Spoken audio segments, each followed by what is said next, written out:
हिंदी। तुमने सीमा पार कर ली। जल की सतह के ऊपर रहने वाले प्रत्येक जानवर ने इसके प्रति निष्ठा की प्रतिज्ञा की। भयावह तूफानी विशालकाय वानर कुछ दूरी पर खड़ा था, उसके साथ गड़गड़ाहट और तूफान आ रहे थे, जैसे कि वह प्राचीन काल का कोई विशालकाय आदिम जानवर हो। माहौल एक पल में तनावपूर्ण हो गया। जनरल स्टेज मार्शल योद्धा बेहद गंभीर दिख रहे थे।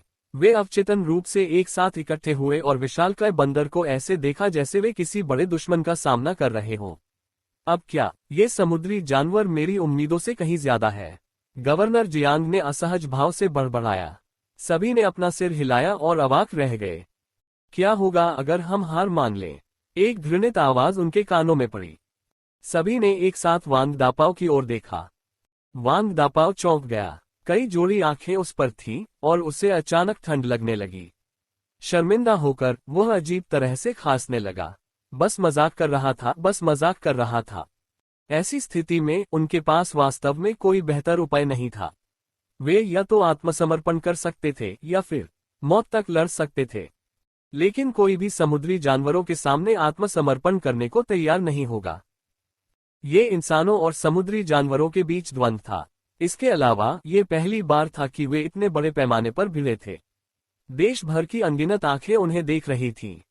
अगर वे आत्मसमर्पण करना चुनते हैं तो इसका असर बहुत बड़ा होगा। न केवल डोंगहाई नष्ट हो जाएगा, बल्कि यह पूरे देश के लिए भी अपमानजनक होगा। इस समय तूफानी विशालकाय बंदर की नजर इधर उधर घूमी और एक अभूतपूर्व दबाव ने सभी के सिर को दबा दिया, जिससे वे अकड़ गए। आध्यात्मिक दबाव। वांग टेन की अभिव्यक्ति थोड़ी बदल गई। पब फ्यूचर द्वारा विज्ञापन। विंडस्टॉर्म जायंट ऐप वास्तव में एक शक्तिशाली दुश्मन था। बस एक नजर ही सामान्य स्तर के योद्धाओं को मुश्किल स्थिति में डालने के लिए पर्याप्त थी। भले ही यह मौत तक की लड़ाई हो, लेकिन जब तक किस्मत उनके पक्ष में न हो तब तक मनुष्य के जीतने की संभावना बहुत कम थी। धमाका। वांग टेन की आंखें चमक उठी और उसकी शाही आत्मा बाहर निकल आई, जिससे बंदर द्वारा डाला गया आध्यात्मिक दबाव खत्म हो गया। विंडस्टॉर्म जायंट ऐप की बड़ी आंखों में आश्चर्य की झलक थी। उसने अपनी नजर वांग टेन पर टिका दी। वांग टेन बेफिक्र रहा और उसने ऊपर खड़ी ठंडी आंखों की जोड़ी को घूरा। आध्यात्मिक शक्ति की लड़ाई में वह कभी पीछे नहीं हटेगा। धमाका। विंडस्टॉर्म जायंट ऐप की आंखों से एक चमक निकली जो वांग टेन की आंखों की ओर बढ़ रही थी। नोव एल बी JNN। वांग टेन ने उपहास किया क्योंकि उसकी शाही क्षेत्र आत्मा उसके माथे से बाहर निकल गई। गर्जन। ऐसा लगा जैसे कोई अजगर अपनी नींद से जाग गया हो। एक भयानक दहाड़ थी जो आने वाले आध्यात्मिक दबाव से टकरा रही थी। Boom boom boom. जब आध्यात्मिक शक्तियां आपस में टकराईं तो तेज हवा का झोंका आया। इसका प्रभाव और आघात आध्यात्मिक शक्तियों के भीतर गूंज उठा। दर्शकों को ऐसा लग रहा था जैसे माहौल तनावपूर्ण हो गया है तथा चारों ओर एक जबरदस्त आभा फैल गई है, जिससे लोगों की सांसें रुक गई हैं। केवल कुछ लोग जिनके पास अधिक प्रबल आध्यात्मिक शक्ति थी, उन्हें ही इस बात का आभास था कि क्या हो रहा है। ये है डेन ताइक्सुआन। ये जिक्सिन और अन्य सामान्य चरण के मार्शल योद्धा स्वाभाविक रूप से आध्यात्मिक रूप से कमजोर नहीं थे। उन्होंने तुरंत कुछ नोटिस किया और वांग टेन की ओर देखा। पब फ्यूचर द्वारा विज्ञापन। आध्यात्मिक शक्तियों की प्रतियोगिता। वांग दापाओ की आंखें चमक उठी और वह चिल्ला उठा। क्या डेन ताइक्सुआन? ये जिक्सिन और अन्य लोगों के भाव थोड़े बदल गए। इससे पहले कि वे इसे समझ पाते, वांग टेन पहले से ही विंडस्टॉर्म जायंट ऐप के साथ आध्यात्मिक शक्ति के टकराव में फंस चुका था, और ऐसा लग रहा था कि वांग टेन की आध्यात्मिक शक्ति विंडस्टॉर्म जायंट ऐप से कमजोर नहीं थी। डेन ताइक्सुआन और अन्य लोगों ने एक दूसरे की ओर देखा और एक दूसरे की आंखों में आश्चर्य की झलक देखी। उनमें से डेन ताइक्सुआन को पता था कि वांग टेन बेहद प्रतिभाशाली है। हालांकि उसने कभी नहीं सोचा था कि वांग टेन वास्तव में उस अथाह तूफान विशाल बंदर का सामना कर सकता है। इस व्यक्ति की आत्मिक प्रतिभा संभवतः उसकी मार्शल आर्ट प्रतिभा के बराबर थी। ये जिक्सिन और गवर्नर जियांग को नहीं पता था कि वांग टेन मार्शल आर्ट और आध्यात्मिकता दोनों में प्रतिभाशाली था। यह उनके लिए अविश्वसनीय था। ये किस तरह का राक्षस था? उन्होंने कभी भी ऐसी असाधारण प्रतिभा वाले व्यक्ति को नहीं देखा था। वांग टेन ने अपने सभी कार्ड टेबल पर खोल दिए थे। एक सामान्य मार्शल योद्धा को प्रतिभाशाली माना जाता है अगर उसके पास उनमें से एक भी कार्ड होता, लेकिन वांग टेन के पास एक पूरा डेक था। क्या वह ईश्वर से संबंधित था? क्या वह उसका पालक पुत्र हो सकता था? इस समय वांग टेंग और विंडस्टॉर्म विशालकाय वानर के बीच आध्यात्मिक लड़ाई समाप्त हो गई। विंडस्टॉर्म जायंट एप की आध्यात्मिक शक्ति भी शाही दायरे तक पहुंच गई थी। उन दोनों का स्तर समान था, लेकिन वांग टेंग थोड़ा बेहतर था। वह धोखा दे रहा था। विशेषता बुलबुले उठाकर वांग टेंग के पास आध्यात्मिक शक्ति की एक स्थिर धारा थी। चाहे विंडस्टॉर्म जायंट एप कितना भी बड़ा क्यों न हो, वह अभी भी थकावट की लड़ाई में जीत जाएगा। धमाका। एक जोरदार गर्जना के साथ उनकी दोनों आध्यात्मिक शक्तियां उनके शरीर में वापस आ गईं, जैसे विशाल सागर में ज्वार वापस आ जाता है। पब फ्यूचर द्वारा विज्ञापन। ये खत्म हो गया। डैन ताइक्सुआन और बाकी लोगों की आंखें चमक उठीं। कौन जीता? तूफानी विशालकाय बंदर की आंखें क्रोध से भरी हुई थीं। वह आध्यात्मिक शक्ति के मामले में अपने सामने खड़े छोटे से इंसान से हार गया था। यह असहनीय था। तूफानी विशालकाय बंदर ने दहाड़ लगाए और अचानक अपना विशाल शरीर हिलाया। इससे एक विशाल ज्वार की लहर पैदा हुई और वह डोंगहाई की ओर तेजी से बढ़ा। सबके चेहरे पर अचानक बहुत बड़ा परिवर्तन आ गया। उनके शरीर धनुष की तरह तन गए और वे पूरी तरह सतर्क हो गए। छोटे भाई वांग टेंग, तुमने क्या किया? तुमने इसे क्रोधित कर दिया है। वांग दापाओ ने ऊंची आवाज में शिकायत की। अरे, ये बंदर बहुत बुरी तरह हार गया है। यह आध्यात्मिक शक्ति का उपयोग करके मुझे नहीं हरा सकता, इसलिए यह मुझसे सीधे लड़ रहा है। वांग टेंग का चेहरा हरा हो गया था। वह भाग जाना चाहता था। उसकी आध्यात्मिक शक्ति विंडस्टॉर्म जायंट एप से कम नहीं थी। वह धोखा देकर जीत सकता था, लेकिन अगर बात मार्शल आर्ट की आती तो उसे निश्चित रूप से पीटा जाता। अब जबकि उसने ये काम पूरा कर लिया है, तो विंडस्टॉर्म जायंट एप उसे आसानी से नहीं छोड़ेगा। वांग दापाओ, डेन ताइक्सुआन और अन्य सभी आश्चर्यचकित थे। वांग टेंग ने वास्तव में आध्यात्मिक लड़ाई जीत ली थी। इस आदमी की आध्यात्मिक शक्ति कितनी दूर तक पहुंच गई थी। हालांकि अब इस तरह की तुच्छ बातों के बारे में सोचने का समय नहीं था। सामान्य मंच के योद्धाओं ने गंभीर भाव से आक्रमणकारी विंडस्टॉर्म विशालकाय बंदर को देखा। उन्होंने अपनी सारी शक्ति का इस्तेमाल किया, मौत तक की लड़ाई के लिए तैयार। हालांकि वे समझ गए थे कि विंडस्टॉर्म जायंट एप कितना डरावना था, लेकिन उनके पास कोई और विकल्प नहीं था। सामान्य चरण के मार्शल योद्धाओं के रूप में वे पीछे नहीं हट सकते थे, भले ही बाकी सभी पीछे हट गए हों। गर्जन। तूफानी विशालकाय बंदर ने दहाड़ते हुए अपने क्रूर आदिम नुकीले दांत दिखाए। बिजली चमकी और तूफान आ गया। भयावह उपस्थिति हर किसी की ओर बढ़ी। जब उसने अपना हाथ बढ़ाया तो उसके खुरदुरे हाथों पर हथेली के निशान हर किसी की आंखों में साफ दिखाई दे रहे थे। विशाल हथेली की छाया ने सभी को अंधेरे में ढक दिया। दर्शकों की पुतलियां सिकुड़ गईं और उनके दिल भय से कांप उठे। इस विशाल ताल के सामने वे खुद को बहुत कमजोर और असुरक्षित महसूस कर रहे थे। हालांकि वे मौत का इंतजार नहीं करेंगे। योद्धाओं ने अपने सबसे मजबूत कौशल का इस्तेमाल किया, उन्हें विशाल तार पर निर्देशित किया। धमाका, धमाका, धमाका। सभी हमले तार पर पड़े, लेकिन जोरदार धमाकों के बीच तुरंत ही खत्म हो गए। तार तेजी से नीचे गिरने लगा। सामान्य चरण के योद्धा मौत के कगार पर थे। हम्फ। खर्राटों की आवाज विशेष रूप से कानों को चीरने वाली थी, मानो सभी के कानों में गड़गड़ाहट गूंज रही हो। झनकार। ऐसा लग रहा था जैसे तलवार निकाली जा रही हो।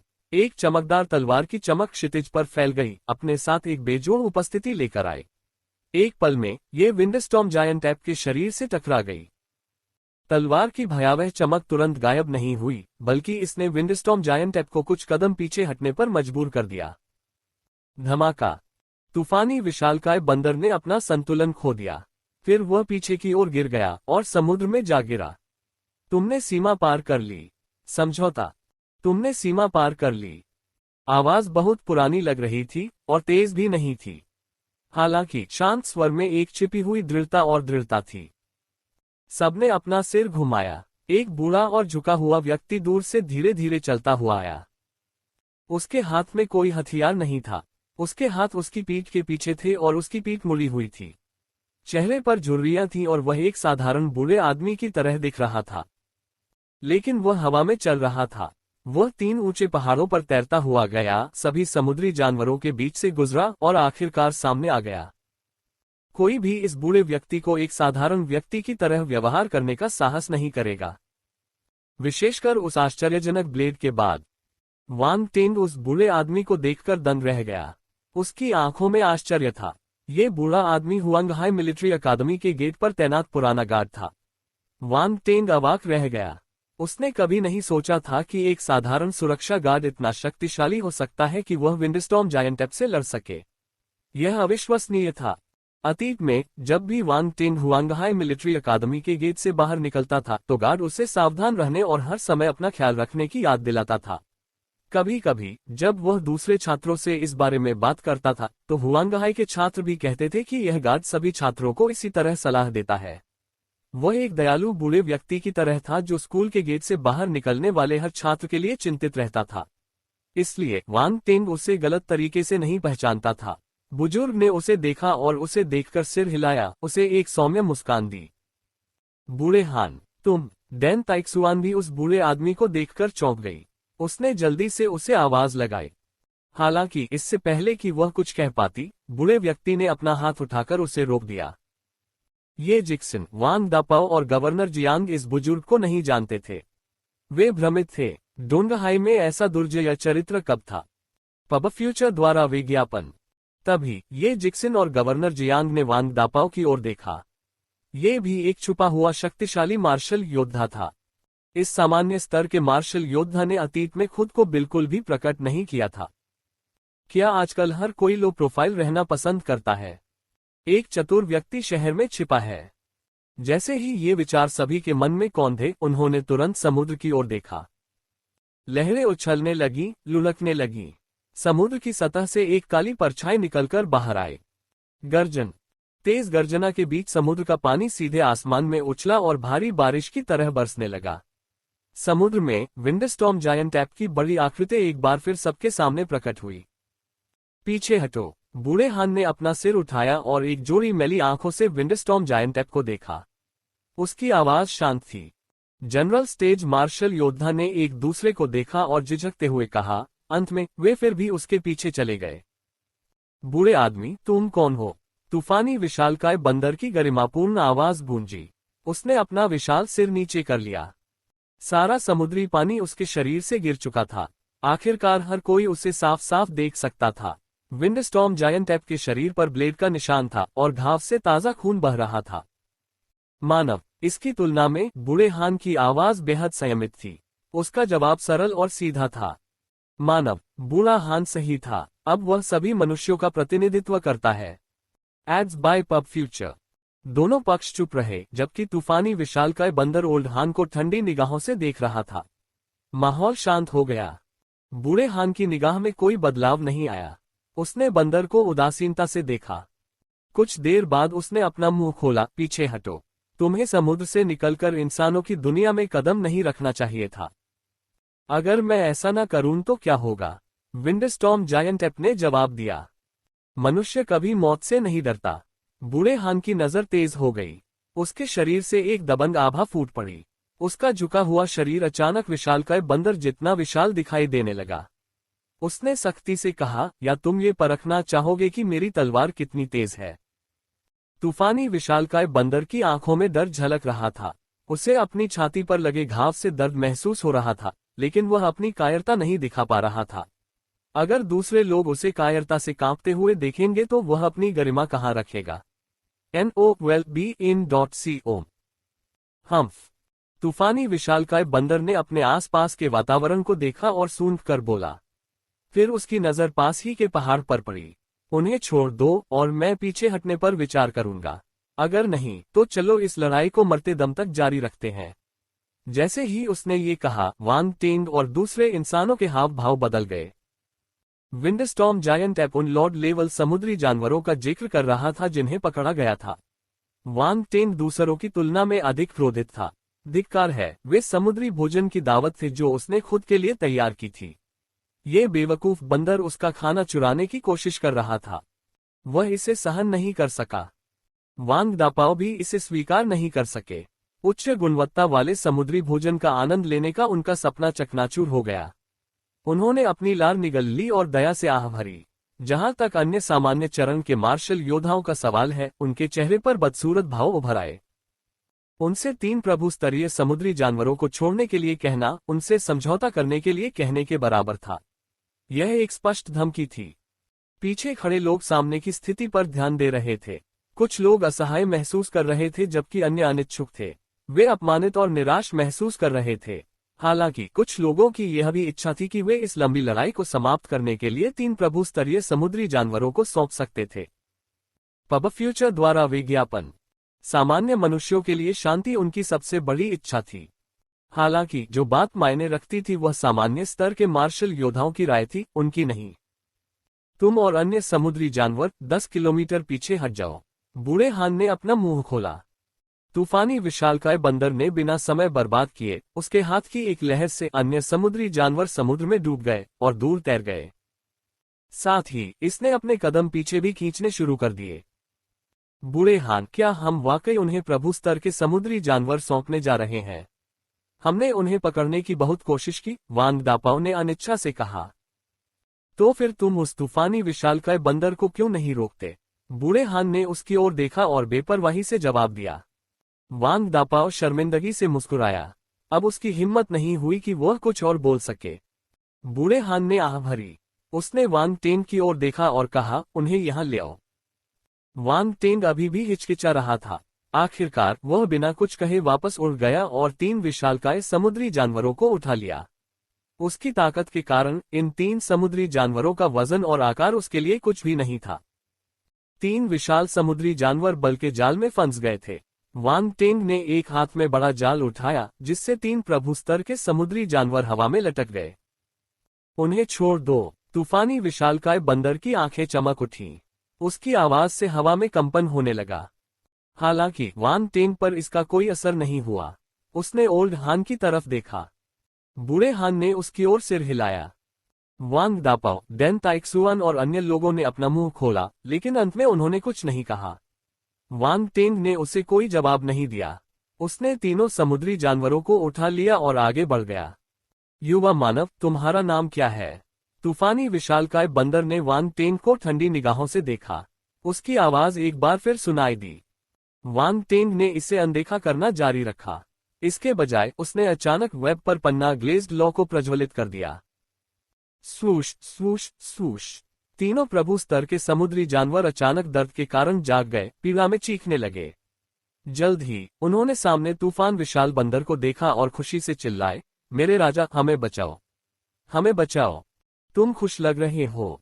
इस समय उनके कानों के पास एक परेशान करने वाली आवाज सुनाई दी। ये बेवकूफ लड़का उसके लिए मुसीबत खड़ी कर रहा है। तीनों राजा स्तर के समुद्री जानवर उस ठंडी और मजाकिया आवाज को सुनकर तुरंत कांप उठे। उन्होंने अपने सिर उठाए और अपने ऊपर खड़े क्रूर इंसान को घूरने लगे। ये वही मनुष्य था जिसने उन्हें पकड़ा था और उन्हें खाना चाहता था। वह एक शैतान था। जब विंडस्टॉर्म जायंट एप ने देखा कि वांग टेंग ने तीनों लॉर्ड लेवल समुद्री जानवरों को जगह दिया है, लेकिन उन्हें जाने नहीं दे रहा है, तो वह भौंचक्का रह गया। उसकी आवाज एक बार फिर गरज उठी। मानव, क्या तुम समझौते का उल्लंघन करने की कोशिश कर रहे हो? उन्हें छोड़ दो।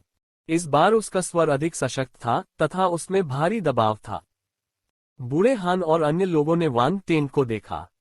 वांग टेंग क्या करने की कोशिश कर रहा है? गवर्नर जियांग ने भौहें सिकोड़ी।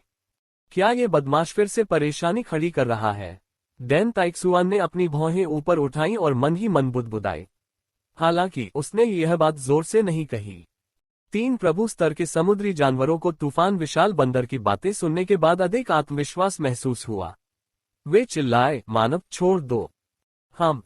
हमें रिहा करो, नहीं तो हमारा राजा तुम्हारे शहर पर हमला करेगा। विशाल झींगे ने धमकी दी। शोर। वांग टेंग की नजर ठंडी हो गई। उसने फिर से अपनी पन्ना चमकीली लौ छोड़ी। धमाका। Now LBJNN। फोर्स नेट को हरी लेप्टो ने अपनी चपेट में ले लिया। उन्होंने तीनों लॉर्ड लेवल समुद्री जानवरों को जला दिया, जिससे वे दर्द से चीखने लगे। आह! गर्जन। तीनों प्रभु स्तर के समुद्री जानवर उन्मत्त होकर संघर्ष कर रहे थे। वे बल जाल को तोड़ना चाहते थे और जलती हुई हरी लेप्टो से छुटकारा पाना चाहते थे। हालांकि वे जानते थे कि बल जाल कितना कठिन और तनावपूर्ण था। चाहे वे कितना भी संघर्ष करें, ये सब व्यर्थ था। तूफानी विशालकाय बंदर की निगाहें ठंडी हो गईं। तुम मौत की तलाश में हो। तुम उन्हें चाहते हो, है ना? वांग टेंग ने शांति से जवाब दिया, चूंकि तुम उन्हें चाहते हो, इसलिए मैं उन्हें तुम्हें वापस कर दूंगा। तूफानी विशालकाय बंदर दंग रह गया। उसने तुरंत अपना मुंह खोला। जाल छोड़ो। वांग टेंग ने सिर हिलाया।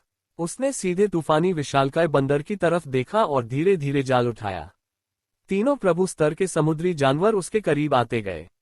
अब तक तीनों राजा स्तरीय समुद्री जानवरों ने चीखना बंद कर दिया था। उनकी निगाहें दुर्भावनापूर्ण हो गई थीं और उनके दिलों में हत्या की नीयत जल रही थी।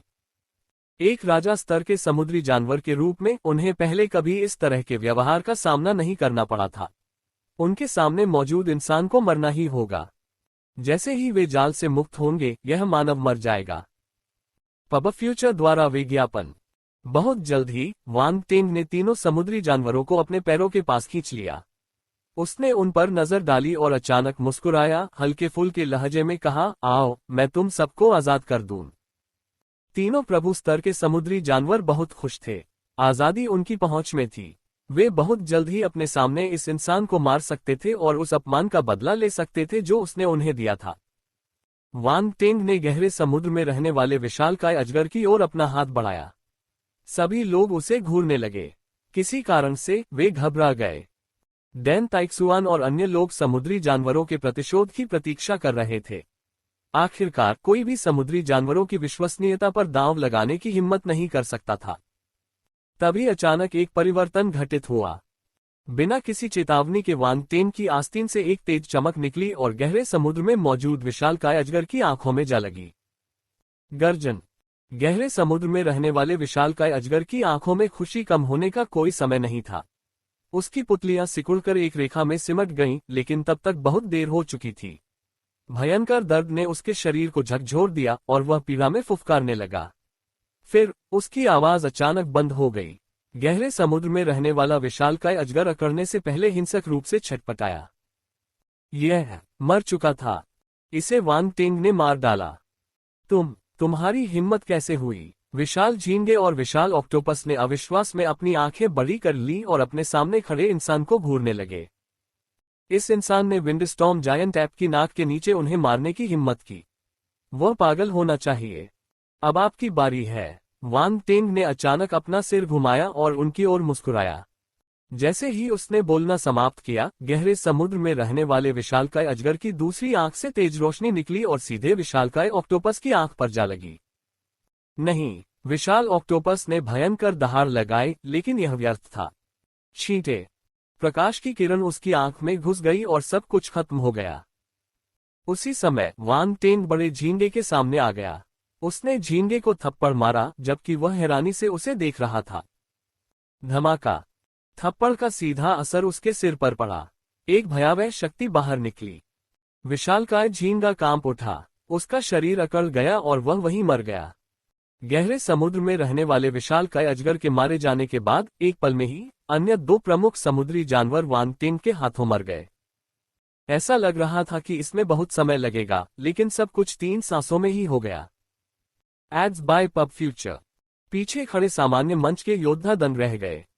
भाड़ में जाओ, छोटा भाई वांग पागल है। वांग दापाओ ने उसे बड़ी बड़ी आंखों से देखा। वह खुद को कोसने से नहीं रोक सका। उनके पीछे खड़े सभी लोग अचंभित थे। वांग टेंग के अचानक इस कदम से वे डर गए थे, इसलिए उन्होंने अपनी जीभ काट ली। क्रूर। गर्जन। तुम किस्मत को ललचा रहे हो। विंडस्टॉर्म जायंट ऐप को होश आया। उसे पता था कि उसे बेवकूफ बनाया गया है और वह गुस्से से भड़क उठा। हालांकि ताज़ा समुद्री भोजन अच्छा है, लेकिन जमे हुए समुद्री भोजन भी बुरे नहीं हैं, वांग टेंग ने खुद से कहा। हालांकि उसकी आवाज काफी तेज थी। लेस। ये सुनकर सभी लोग लगभग बेहोश हो गए। ऐसे समय में तुम खाने के बारे में क्यों सोच रहे हो? क्या तुम थोड़ा और भरोसेमंद नहीं हो सकते, कमीने? और तुम ये सब खाने के लिए कर रहे हो या क्या? जब उसने 3 प्रभु स्तर के समुद्री जानवरों को मारा था, तब उसने शेर की मांद पर दस्तक दी थी। अब उनके लिए बहुत बड़ी मुसीबत इंतजार कर रही थी। तूफानी विशालकाय बंदर के गुस्से को कौन शांत कर सकता है? उसके शब्दों ने तूफानी विशालकाय बंदर को उकसाया। उसने विशाल लहरों पर कदम रखा और बिजली के बोल्टों और तूफानों के साथ उसके चारों ओर चक्कर लगाते हुए उसकी ओर बढ़ा। वांग टेंग ने 3 प्रभु स्तर के समुद्री जानवरों द्वारा छोड़े गए विशेषता बुलबुले उठाए। उसने उन्हें ध्यान से नहीं देखा। इसके बजाय वह पीछे मुड़ा और चिल्लाते हुए भाग गया, बुरेहान, मदद करो। सब लोग। ओल्ड हान। सभी ने सोचा कि वांग टेन के पास कोई ऐसी चाल है जिससे वह विंडस्टॉर्म जायंट एप को हरा सकता है। अगर नहीं तो वह 3 प्रभु स्तर के समुद्री जानवरों को मारने की हिम्मत कैसे करेगा। लेकिन अंत में उसने ओल्ड हान से मदद की गुहार लगाई। बूढ़े हान का चेहरा काला पड़ गया था। अपनी हताशा के कारण उसे लगभग खून की उल्टी आ गई थी। ये बेवकूफ बच्चा उसके लिए मुसीबत खड़ी कर रहा था। वांग टेन की गति शानदार थी। एक स्वूश के साथ वह पहले से ही ओल्ड हान के पीछे था, जल्दी से कह रहा था, ओल्ड हान, मैंने आपके निर्देशों का पालन किया है और 3 लॉर्ड स्तर के समुद्री जानवरों को मार दिया है। अब आपकी बारी है। मैंने तुमसे 3 प्रभु स्तर के समुद्री जानवरों को मारने के लिए कब कहा था? बूढ़ा हान स्तब्ध रह गया, उसके माथे की नसें उभर आईं। क्या तुम अभी मुझे आंख नहीं मार रहे थे? वांग टेंग ने कहा, मैं पूरी तरह से समझ गया कि तुम्हारा क्या मतलब था। ये समुद्री जानवर विश्वसनीय नहीं है, इसलिए उन्हें छोड़ने के बजाय 3 लॉर्ड स्तर के समुद्री जानवरों को मारना बेहतर है।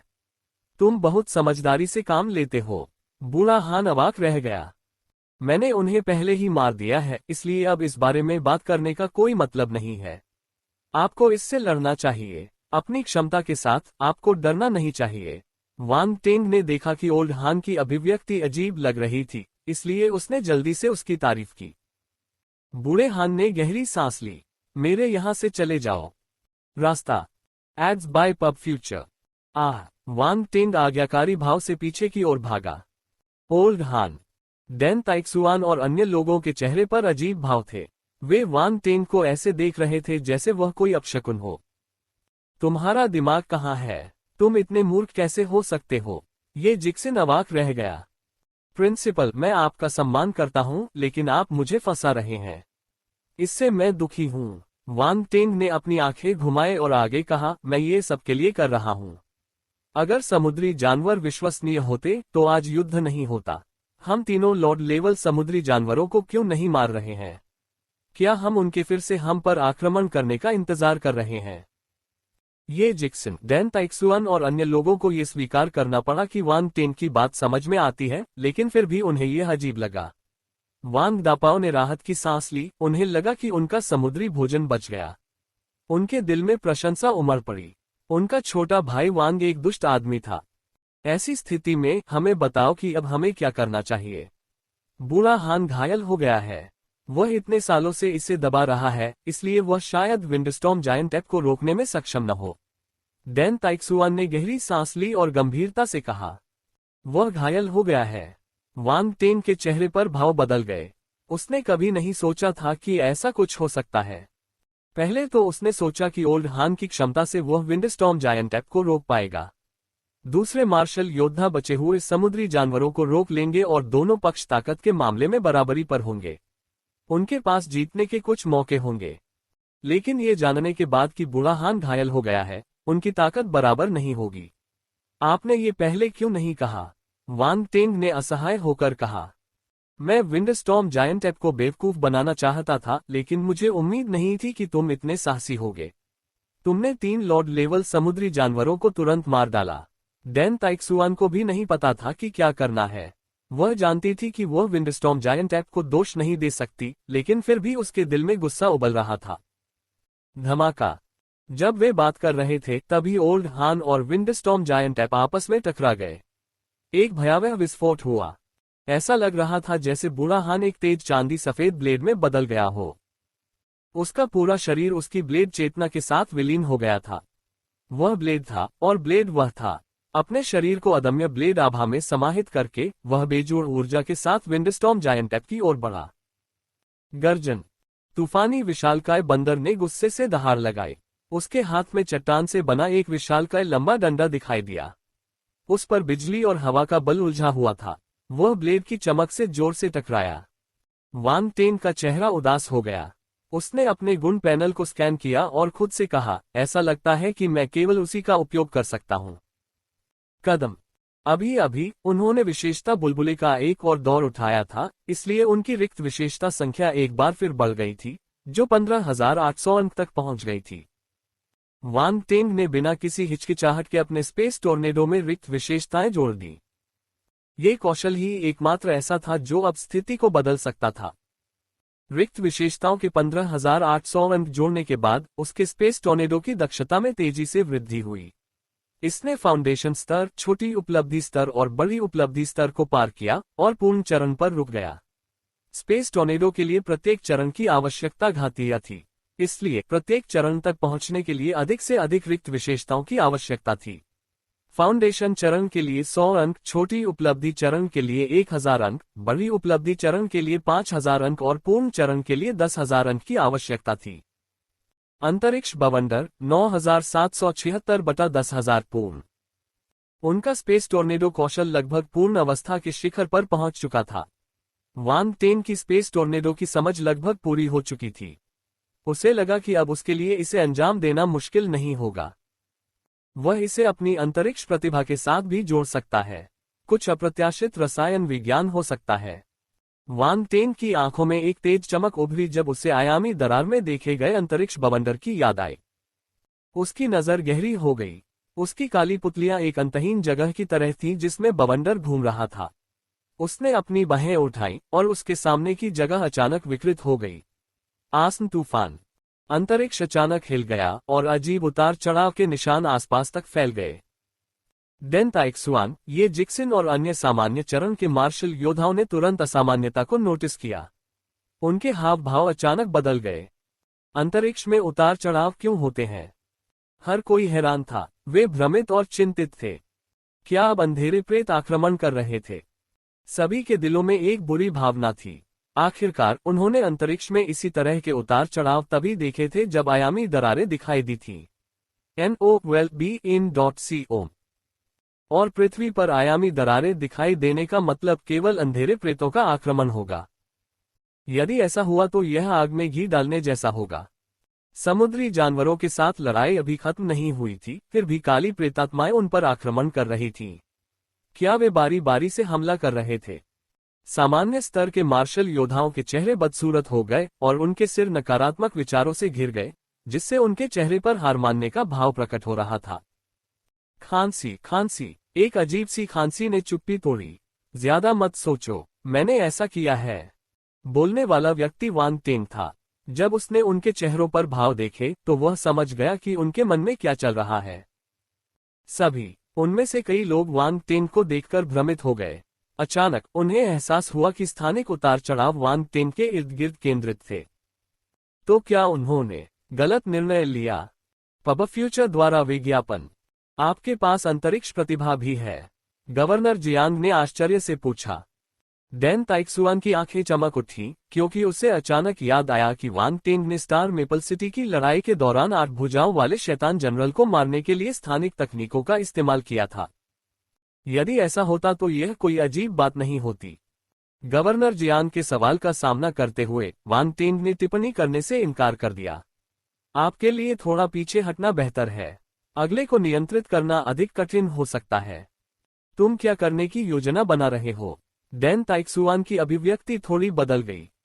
कुछ खास नहीं, मैं बस अपनी नई विकसित चाल का परीक्षण करना चाहता हूं, वांग टेन ने शांति से उत्तर दिया।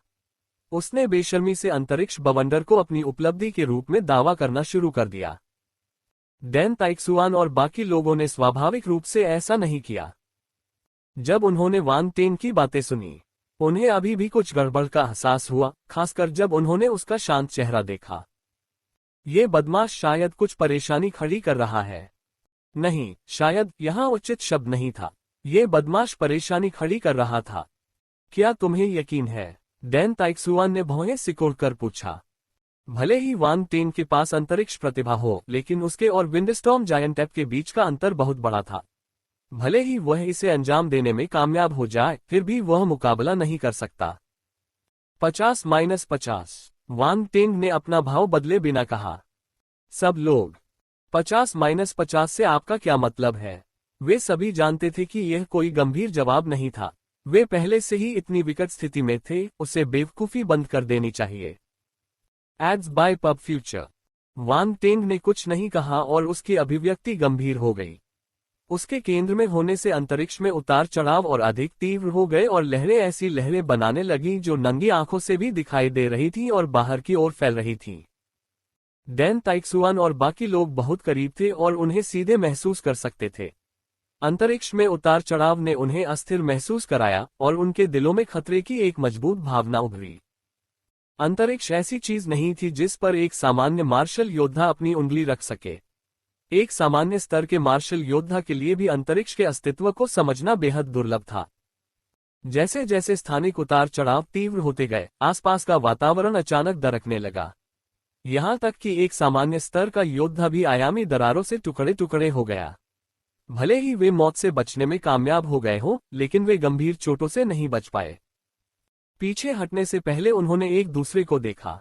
ये हास्यास्पद था कि एक सामान्य चरण के मार्शल योद्धा के रूप में वे ज्यादा मदद नहीं कर सकते थे और केवल पीछे खड़े रह सकते थे। युवा पीढ़ी पुरानी पीढ़ी से आगे निकल जाएगी और उनके लिए कोई रास्ता नहीं बचेगा। धमाका। तूफानी विशालकाय बंदर और ओल्ड हान में टकराव हुआ और आघात की लहर ने आसपास के वातावरण को झकझोर दिया। प्रभाव। समुद्र का पानी उछलने लगा, जिससे एक विशाल भंवर बन गया। पानी का बहाव अशांत था, लेकिन विंडस्टॉर्म जायंट एप का विशाल शरीर बिल्कुल भी नहीं हिला। तूफानी विशालकाय बंदर ने अपने हाथ में लंबी छड़ घुमाए और उसे ओल्ड हान की ओर फेंक दिया। तूफान और बिजली एक साथ आए, जिससे विनाशकारी दृश्य बन गया। बूढ़े हान के मुंह के कोने पर खून के निशान पहले से ही थे। उसकी पुरानी चोट फिर से उभर आई थी और भीषण युद्ध के कारण उसके लिए उसे दबाना अब असंभव हो गया था। हालांकि वह डटा रहा और उसके शरीर से तलवार की चमक निकली और वह आसमान में उड़ने लगी। अगले ही पल तलवार की चमक वापस लौट आए। हालांकि तलवार की चेतना वापस लौट आए और वह उसके शरीर में समा गई, लेकिन वह पहले से भी ज्यादा तेज और डरावनी हो गई थी। बूढ़े हान की पीठ अचानक सीधी हो गई। ऐसा लगा जैसे वह एक अद्वितीय तलवार में बदल गया हो। एड्स बाय पब फ्यूचर / उसके मुंह से एक दहाड़ निकली जो आकाश में गूंज उठी। एक पल में उसका शरीर गायब हो गया। वह तलवार की चमक में बदल गया और आकाश में ऊपर उठ गया और तूफानी विशालकाय बंदर की ओर वार करने लगा। टकराने पर ऐसा लगा जैसे सब कुछ शांत हो गया हो। लहरें रुक गईं और भंवर भी समाप्त हो गया। दूर दूर तक फैले समुद्री जानवर और मनुष्य उस क्षण मानो जम से गए हों। झनकार। इस दुनिया में सिर्फ धातु की ध्वनि ही थी। यह आकाश और समुद्र को लगातार हिलाती रहती थी। धमाका। इसके तुरंत बाद एक भयानक गर्जना गूंज उठी। टकराव से उत्पन्न शॉकवेव ने समुद्र के पानी को आसमान में उड़ा दिया और भयावह ऊर्जा पूरे वातावरण में फैल गई। डैन ताइक्सुआन और बाकी लोगों के चेहरे बदल गए जब वे पीछे हटे। सामने सिर्फ वांग टेन खड़ा था। भयानक शॉक वेव उसके शरीर पर बरस रही थी और तेज हवाओं ने उसके कपड़ों को जोर से फड़फड़ा दिया। उसके लंबे काले बाल हवा में बेतहाशा नाच रहे थे। वांग टेन का शरीर बल के साथ आगे बढ़ रहा था, जिससे आघात तरंग अवरुद्ध हो गई। उसके सामने स्थानिक उतार चढ़ाव चरम पर पहुंच गया था, जिससे चटकने की आवाजें निकल रही थीं। एक निश्चित क्षण में वांग टेन के आसपास की जगह अचानक फट गई और गहरी, अंधेरी दरारें बन गईं। उनके अंदर शून्य का एक अथाह गड्ढा था। शून्य से हवा का एक झोंका दरार से बाहर आया और वांग टेन को ऐसे घेर लिया जैसे कि उसे किसी खास ताकत ने नियंत्रित किया हो। शुरुआत में ये हवा की तरह हल्का था, लेकिन धीरे धीरे ये तेज होता गया और एक हिंसक बवंडर में बदल गया। ये तेजी से घूम गया, आसपास के स्थान को चीरता हुआ शून्य का एक भयावह टुकड़ा बन गया। यह एक बवंडर का जन्म था। वांग टेन का शरीर अंततः घूमते हुए बवंडर में गायब हो गया। डैन ताइक्सुआन और बाकी लोगों को तुरंत एक भयानक खिंचाव महसूस हुआ। न केवल वे उस ओर तैर रहे थे, बल्कि उनका खून और बल भी इस तरह से आगे बढ़ रहा था जैसे कि वे उनके शरीर से बाहर निकलने वाले हों। हर कोई चौंक गया क्योंकि वे और भी पीछे हट गए। वे पहले भी पीछे हट चुके थे, लेकिन ये स्पष्ट रूप से पर्याप्त नहीं था। पीछे हटो। उसी समय उन्होंने अपने पीछे खड़े मानव सैनिकों पर चिल्लाया। पहाड़ों की चोटी पर अभी भी बहुत से सैनिक थे। उन्होंने भी मजबूत खिंचाव महसूस किया था। आसपास के सभी पेड़ झुके हुए थे और अनगिनत बजरी उस दिशा में लुढ़क रही थी। चमकदार, बहुत डरावना। उसके पास खड़े योद्धाओं को भयावह चूषण बल और खतरे की प्रबल अनुभूति हुई। वांग टेन क्या कर रहा है? देश का हर व्यक्ति स्क्रीन के सामने ये दृश्य देख रहा था। भयावह खालीपन धीरे धीरे एक भयावह बवंडर में बदल गया, जिससे हर कोई अवाक और स्तब्ध रह गया। हालांकि बहुत से लोग उत्सुक थे, लेकिन उनके बगल में खड़े योद्धाओं को भी कुछ नहीं पता था। उन्होंने कभी ऐसी भयावह युद्ध तकनीक नहीं देखी थी। खास तौर पर खालीपन। ऐसा लगता था कि यह आयामी दरारों से पैदा हुआ है। किस प्रकार की युद्ध तकनीक चल सकती है? Space NOWELLBE.CO। असंख्य योद्धा आश्चर्य से बवंडर को देख रहे थे। राजधानी जिया। मार्शल आर्ट के लीडर ने अचानक एक कदम आगे बढ़ाया, जैसे कि स्क्रीन पर स्थिति को स्पष्ट रूप से देखने का यही एकमात्र तरीका था। उसकी नजर तेज और चमकदार हो गई और उसने कुछ देर बाद एक बड़ी आह भरी। ये है अंतरिक्ष कौशल। सेना के कमांडर और प्रथम विश्वविद्यालय के प्रिंसिपल ने भी ये देखा था। वे आश्चर्यचकित थे। वे भी इस समय अपना संयम नहीं रख पाए। वांग टेंग ने अंतरिक्ष युद्ध की तकनीक सीख ली है, सैन्य कमांडर ने अविश्वास में कहा। उसने ये कैसे किया? शिक्षा मंत्री की आंखें चमक रही थीं। जहां तक मुझे पता है, यदि आप अंतरिक्ष युद्ध तकनीक का प्रयोग करना चाहते हैं तो आपके पास अंतरिक्ष प्रतिभा होनी चाहिए, मार्शल आर्ट के नेता ने धीरे से कहा। सब कुछ साफ साफ कहने की जरूरत नहीं थी। सब समझ गए। यह उनकी प्रतिभा थी। उन्हें केवल ईर्ष्या ही हो सकती थी। डोंगहाई समुद्र के ऊपर, जब हर कोई अचंभित था, एक बवंडर जिसके बीच में वांग टेंग था, भयावह गति से घूम रहा था। हवा की तीखी आवाज ने श्रोताओं को डरा दिया। उसी समय हर जगह एक भयावह चूषण फैल गया। समुद्र का पानी आसमान में बह गया। जमीन पर, पहाड़ पर पेड़ और टूटी चट्टानें उड़ गईं और बवंडर में समा गईं। सभी लोग स्तब्ध रह गए। उन्होंने झिझकना बंद कर दिया और पहाड़ से नीचे भाग गए। Ads by PubFuture. Dan Taixuan और अन्य लोग पहाड़ों के पास से उड़कर गुजरे। उनके चेहरे पर सख्त भाव थे। वे दूर से ही ये दृश्य देख रहे थे। सौभाग्य से विशाल पहाड़ उन्हें रोक रहे थे। इसके बिना मानव मार्शल योद्धाओं को बहुत दूर तक पीछे हटना पड़ सकता था ताकि वे बवंडर की चपेट में ना जाएं। धमाका। ओल्ड हान और विंडस्टॉर्म जायंट ऐप के बीच लड़ाई आखिरकार रुक गई। समुद्र का पानी वापस समुद्र में गिर गया, जिससे उसके पीछे की स्थिति का पता चला। एक आकृति अचानक उड़कर बाहर आए। छींटे। बूढ़े हान ने मुंह भर खून उगल दिया। उसका बूढ़ा शरीर टूटे हुए बोरे की तरह आसमान से नीचे गिर पड़ा। तूफानी विशालकाय बंदर की आंखों में हत्या की नीयत जल रही थी। वह अपनी लंबी छड़ी को एक बार फिर बाहर फेंकना चाहता था। बूढ़े हान का शरीर अचानक तेज गति से पीछे की ओर उड़ने लगा, मानो कोई अदृश्य शक्ति उसे खींच रही हो। डैन ताइक्सुआन और अन्य लोग तुरंत बाहर निकले और बूढ़े हान को पकड़ लिया। खांसी। बूढ़े हान का चेहरा पीला पड़ गया था। उसने फिर से खून की खांसी की। बूढ़े हान, क्या तुम ठीक हो? डैन ताइक्सुआन ने चिंतित होकर पूछा। बूढ़े हान के कमजोर हाथ हल्के से कांप रहे थे, लेकिन फिर भी उसने उन्हें हिलाया और कहा, मुझे नीचे उतारो। आपकी चोट? गवर्नर जियांग पूछे बिना नहीं रह सके। मैं इतनी जल्दी नहीं मरूंगा। बूढ़े हान का चेहरा सफेद हो गया था, लेकिन कोई भी उसकी जिद को रोक नहीं सका। उन्होंने उसे नीचे गिरा दिया। वह हवा में बिना डोर के पतंग की तरह डोल रहा था। ऐसा लग रहा था जैसे हवा का तेज झोंका उसे उड़ा ले जाएगा। हर कोई उसके लिए चिंतित था। बूढ़े हान ने सामने देखा। आश्चर्य से उसकी आंखों में चमक आ गई और उसने पूछा, क्या वांग टेंग ने इसे बनाया है? हाँ, डैन ताइक्सुआन ने सिर हिलाया और जवाब दिया। अच्छा हुआ, कोई आश्चर्य नहीं कि उसने विंडस्टॉर्म जायंट ऐप के सामने 3 लॉर्ड लेवल समुद्री जानवरों को मारने की हिम्मत की। बूढ़ा हान मुस्कुराया। जब वे बात कर रहे थे तो विंडस्टॉर्म जायंट ऐप ने भी सामने अंतरिक्ष बवंडर को देखा और सतर्क हो गया। उसे इससे खतरा होने का प्रबल आभास हो गया था। इस समय अंतरिक्ष बवंडर उग्र रूप से घूमने लगा और धीरे धीरे आगे बढ़ने लगा। बवंडर के भीतर से एक और भी शक्तिशाली चूषण बल निकला और वह समुद्री जानवरों की ओर बढ़ गया। समुद्री जानवर डर के मारे चीखने लगे। वे इधर उधर भागने लगे, लेकिन तेज चूषण बल के कारण उनके शरीर अनियंत्रित रूप से आसमान में उड़ गए और अंतरिक्ष बवंडर की ओर उड़ गए। दहाड़। पीड़ादायक चीखों के बीच कई समुद्री जानवर अंतरिक्ष बवंडर में विलीन हो गए। फफट फफट फफट। इससे पहले कि वे चीख पाते, वे तूफान में टुकड़े टुकड़े हो गए। खून की बारिश की तरह चारों ओर बिखर गया। बचे हुए समुद्री जानवर पागलों की तरह भाग गए। वे दूर और समुद्र के तल की ओर तैरते हुए शक्तिशाली अंतरिक्ष बवंडर से बचना चाहते थे। हालांकि अंतरिक्ष बवंडर मजबूती से आगे बढ़ता रहा। इसके पास के समुद्री जानवर अपनी मौत की नियति से बच नहीं पाए। Ads by PubFuture. दहाड़। तूफानी विशालकाय बंदर ने ये दृश्य देखकर दहाड़ लगाए। मानव, रुक जाओ, एक ठंडी खर्राटों ने उसे जवाब दिया। अंतरिक्ष बवंडर के भीतर से वांग टेंग की आवाज आए। बहुत देर हो चुकी है।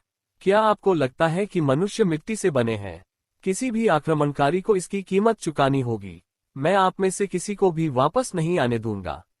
उसकी आवाज तेज होती गई और अंत में वह समुद्र तक फैल गई और हर जगह गूंजने लगी। पहाड़ों के पीछे खड़े लोगों के शरीर में एड्रेनालाइन का संचार हो रहा था।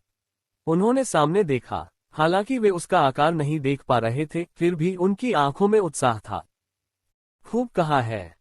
हमें समुद्री जानवरों को ये बताना होगा कि हम इंसानों को धमकाना आसान नहीं है। दहाड़ो, तूफानी विशालकाय बंदर चीख उठा।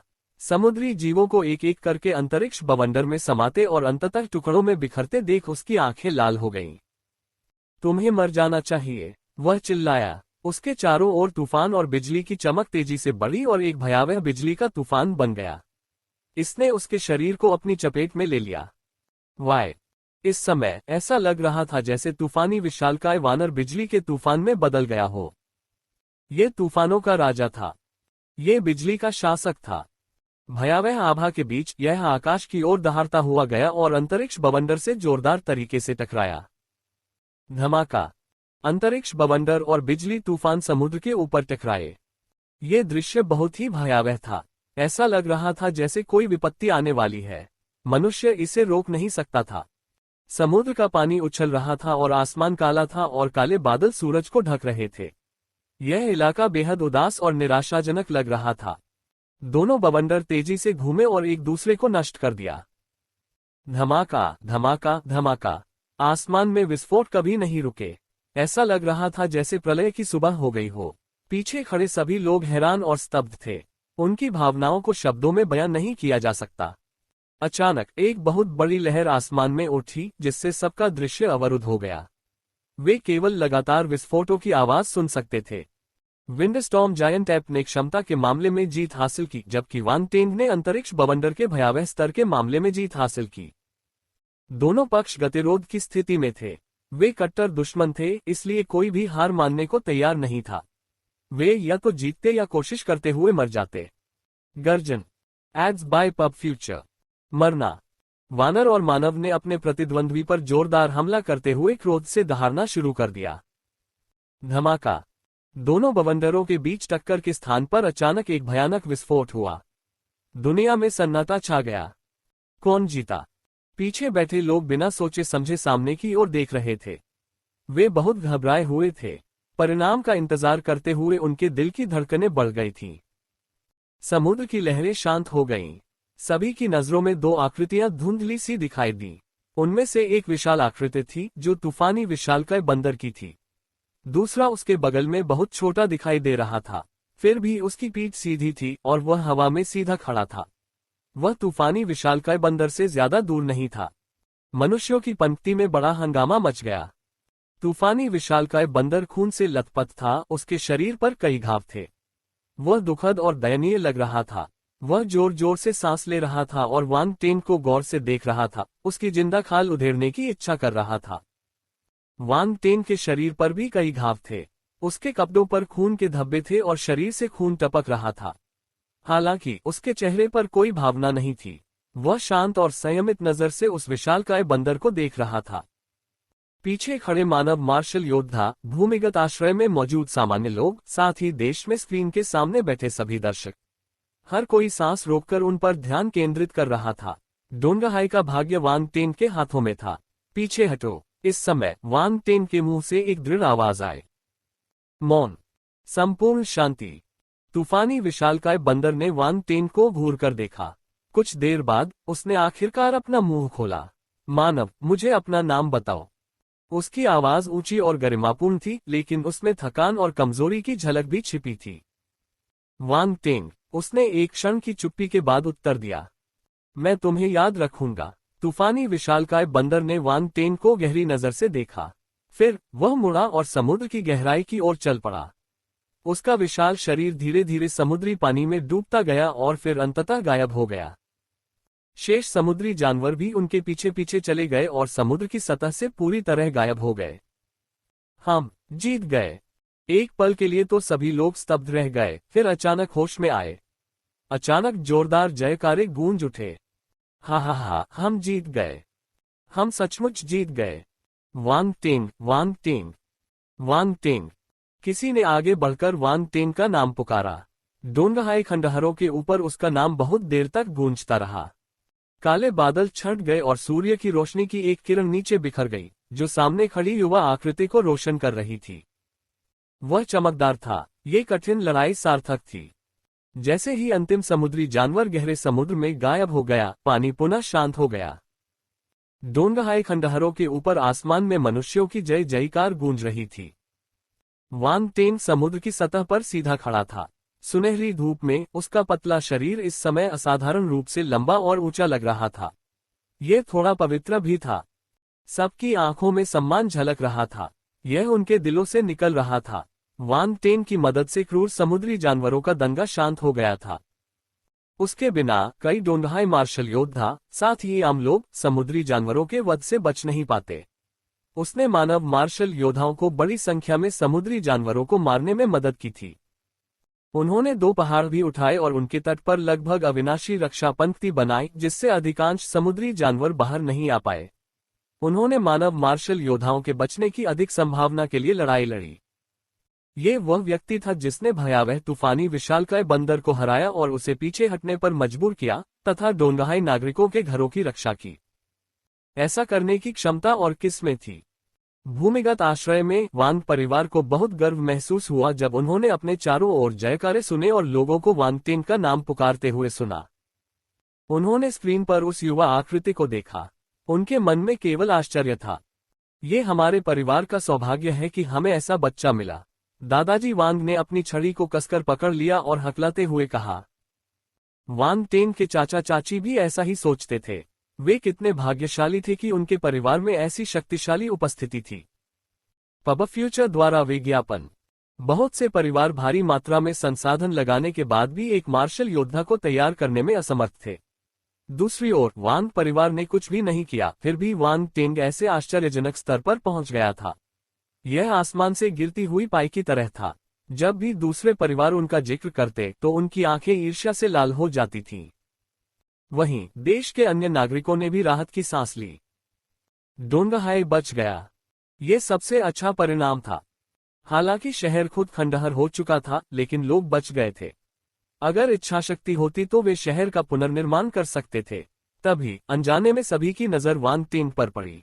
वे अपने चेहरे पर आश्चर्य छिपा नहीं पाए। ये युवक बहुत उत्कृष्ट था। इस समुद्री जानवरों के उत्पात के माध्यम से उन्होंने सभी को ये देखने का अवसर दिया कि उनकी पीढ़ी में अद्वितीय प्रतिभा का क्या अर्थ है। वास्तव में सभी के लिए वांग टेंग बहुत ही उच्च मूल्यांकन के पात्र थे। वह अपनी पीढ़ी में पहले व्यक्ति थे। उन्होंने अपनी पीढ़ी की सभी प्रतिभाओं को पार कर लिया था। हालांकि किसी ने भी इस गौरव का विशेष रूप से उल्लेख नहीं किया, फिर भी उन्होंने इस सम्मान को अनियोजित एकता में अपने दिलों में जगह दी। Now LBJNN। राजधानी जिया, शाही महल। मार्शल आर्ट के नेता ने सख्त आदेश दिया, तुरंत मेडिकल स्टाफ और कीमियागरों को डोंगहाई भेजो। हमें हर एक जान बचानी चाहिए। सभी जरूरी संसाधन तैयार रखें। हम डोंगहाई के पुनर्निर्माण में मदद करने की पूरी कोशिश करेंगे। सभी विभागों को सहयोग करना चाहिए। अगर कोई इसमें ढिलाई बरतता है या इससे लाभ कमाता है, तो उसे उचित सजा दी जाएगी। इसके अलावा कुछ रून मास्टर्स को डोंगहाई भेजो और समुद्री जानवरों के एक और आक्रमण को रोकने के लिए डोंगहाई के तट पर सबसे मजबूत रक्षा का निर्माण करो। पब फ्यूचर द्वारा विज्ञापन। अपनी बात खत्म करने के बाद वो तुरंत चले गए। जब वह दरवाजे पर पहुंचे तो उन्होंने रुककर कहा, पूरे देश को आदेश दे कि वे हमारे आसपास के इलाकों, खास तौर पर घास के मैदानों, जंगलों, पर्वत श्रृंखलाओं और समुद्रों पर कड़ी नजर रखें। मैं नहीं चाहता कि ऐसी ही कोई और घटना घटे। फिर वह सबकी नजरों से ओझल हो गया। हाँ, शिक्षा मंत्री और विभिन्न नेताओं ने जल्दी से जवाब दिया। इस समुद्री जानवर दंगे का असर बहुत बड़ा था। इसने उच्च अधिकारियों का बहुत ध्यान आकर्षित किया था। डोंगहाई को पहले ही भारी नुकसान हो चुका था। उनका देश इस तरह की दूसरी उथल पुथल बर्दाश्त नहीं कर सकता था। शाही महल से आदेश भेजे गए और देश के कोने कोने में फैल गए। पूरा देश पूरी तरह सतर्क हो गया और माहौल तनावपूर्ण हो गया। डोंगहाई। वांग टेंग तब तक समुद्र की सतह पर खड़ा रहा जब तक कि सभी समुद्री जानवर गायब नहीं हो गए। फिर उसने राहत की सांस ली। उसके पूरे शरीर में थकावट की लहर फैल रही थी। उसका शरीर और मन अपनी सीमा तक पहुंच चुके थे। उसने कभी इतना खाली और असहाय महसूस नहीं किया था। ऐसा लग रहा था जैसे उसका शरीर उसका अपना नहीं था। वह वहां इसलिए नहीं खड़ा था क्योंकि वह कोई शो करना चाहता था, बल्कि इसलिए क्योंकि वह अपनी एक भी मांसपेशी नहीं हिला सकता था। अगर वह जरा भी हरकत करता तो उसका पूरा शरीर विरोध में चीख उठता। वह बस इतना कर सकता था कि अपने शरीर को हवा में तैराए रखने के लिए अपनी आखिरी ताकत का इस्तेमाल कर सके। सौभाग्य से विंडस्टॉर्म जायंट एप ने यह नहीं देखा कि वह अपनी बुद्धि के अंत पर था, या यूं कहें कि इससे कोई फर्क नहीं पड़ता कि उसने कुछ खोज लिया। यह कोई बेहतर स्थिति नहीं थी। वांग टेन को अपने स्पेस टॉर्नेडो की शक्ति पर पूरा भरोसा था। विंडस्टॉर्म जायंट एप बेवकूफ नहीं था। उसे पता था कि अगर वह लड़ाई जारी रखता है तो उसे कोई फायदा नहीं होगा।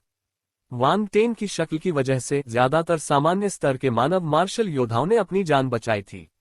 ये समुद्री जानवरों के लिए बहुत बड़ा खतरा था। उनके पास जीतने का कोई और मौका नहीं था। इस समय डैन ताइक्सुआन और अन्य लोगों ने आखिरकार वांग टेन की असामान्यता को नोटिस किया। वे जल्दी से उड़कर वहां पहुंचे। क्या आप ठीक हैं? डैन ताइक्सुआन ने चिंतित होकर पूछा। पब फ्यूचर द्वारा विज्ञापन। मुझे पकड़ो, मैं हिल नहीं सकता, वांग टेन ने अपना मुंह खोला और कर्कश स्वर में कहा।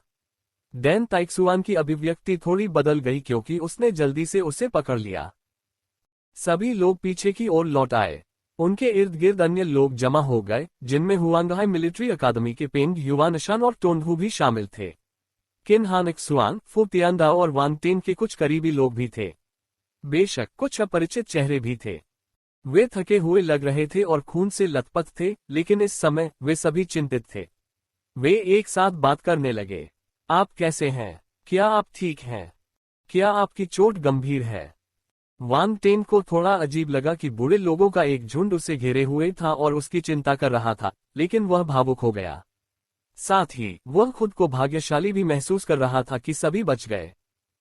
ये कठिन लड़ाई के लायक था। रास्ता बनाओ, क्या तुम सब रास्ता रोकने की कोशिश कर रहे हो? डैन ताइक्सुआन ने भौहें सिकुड़ी और वांग टेन को उठाते हुए चिल्लाया। भीड़ स्तब्ध थी, लेकिन उन्होंने जल्दी से रास्ता साफ कर दिया। डैन ताइक्सुआन ने नाक सिकोड़ते हुए वांग टेन को कुछ ही दूरी पर खाली जगह पर ले गया। डोंगहाई पहले ही खंडहर में तब्दील हो चुका था। इसके अलावा वांग टेन को रॉक जायंट बनाना था, इसलिए उसने जमीन के नीचे की सभी चट्टानों को बलपूर्वक बाहर निकाल दिया। इसलिए ये हर जगह खाली था। वे केवल वांग टेन को आराम देने के लिए एक समतल जमीन ही ढूंढ पाए। डैन ताइक्सुआन ने वांग टेन को नीचे लिटाया और उसके लिए कुछ उपचार की गोलियां निकाली। वांग टेन ने कोई समय बर्बाद नहीं किया। गोलियां निगलने के बाद उसने अपनी आंखें बंद कर ली और ठीक होने लगा। सब कुछ होने के बावजूद वह अपने आसपास बचे हुए गुण बुलबुले को उठाने के लिए आध्यात्मिक शक्ति की एक डोरी छोड़ना नहीं भूला।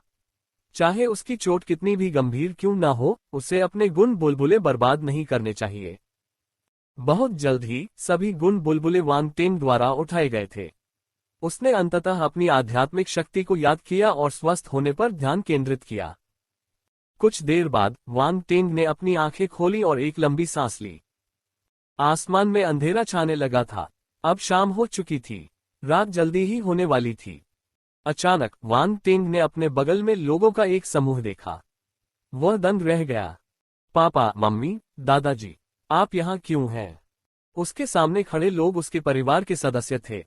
जब वे भूमिगत आश्रय से बाहर आए तो उन्होंने सुना कि वांग टेन घायल हो गया है, इसलिए वे उसके चारों ओर खड़े हो गए और फिर कभी नहीं गए।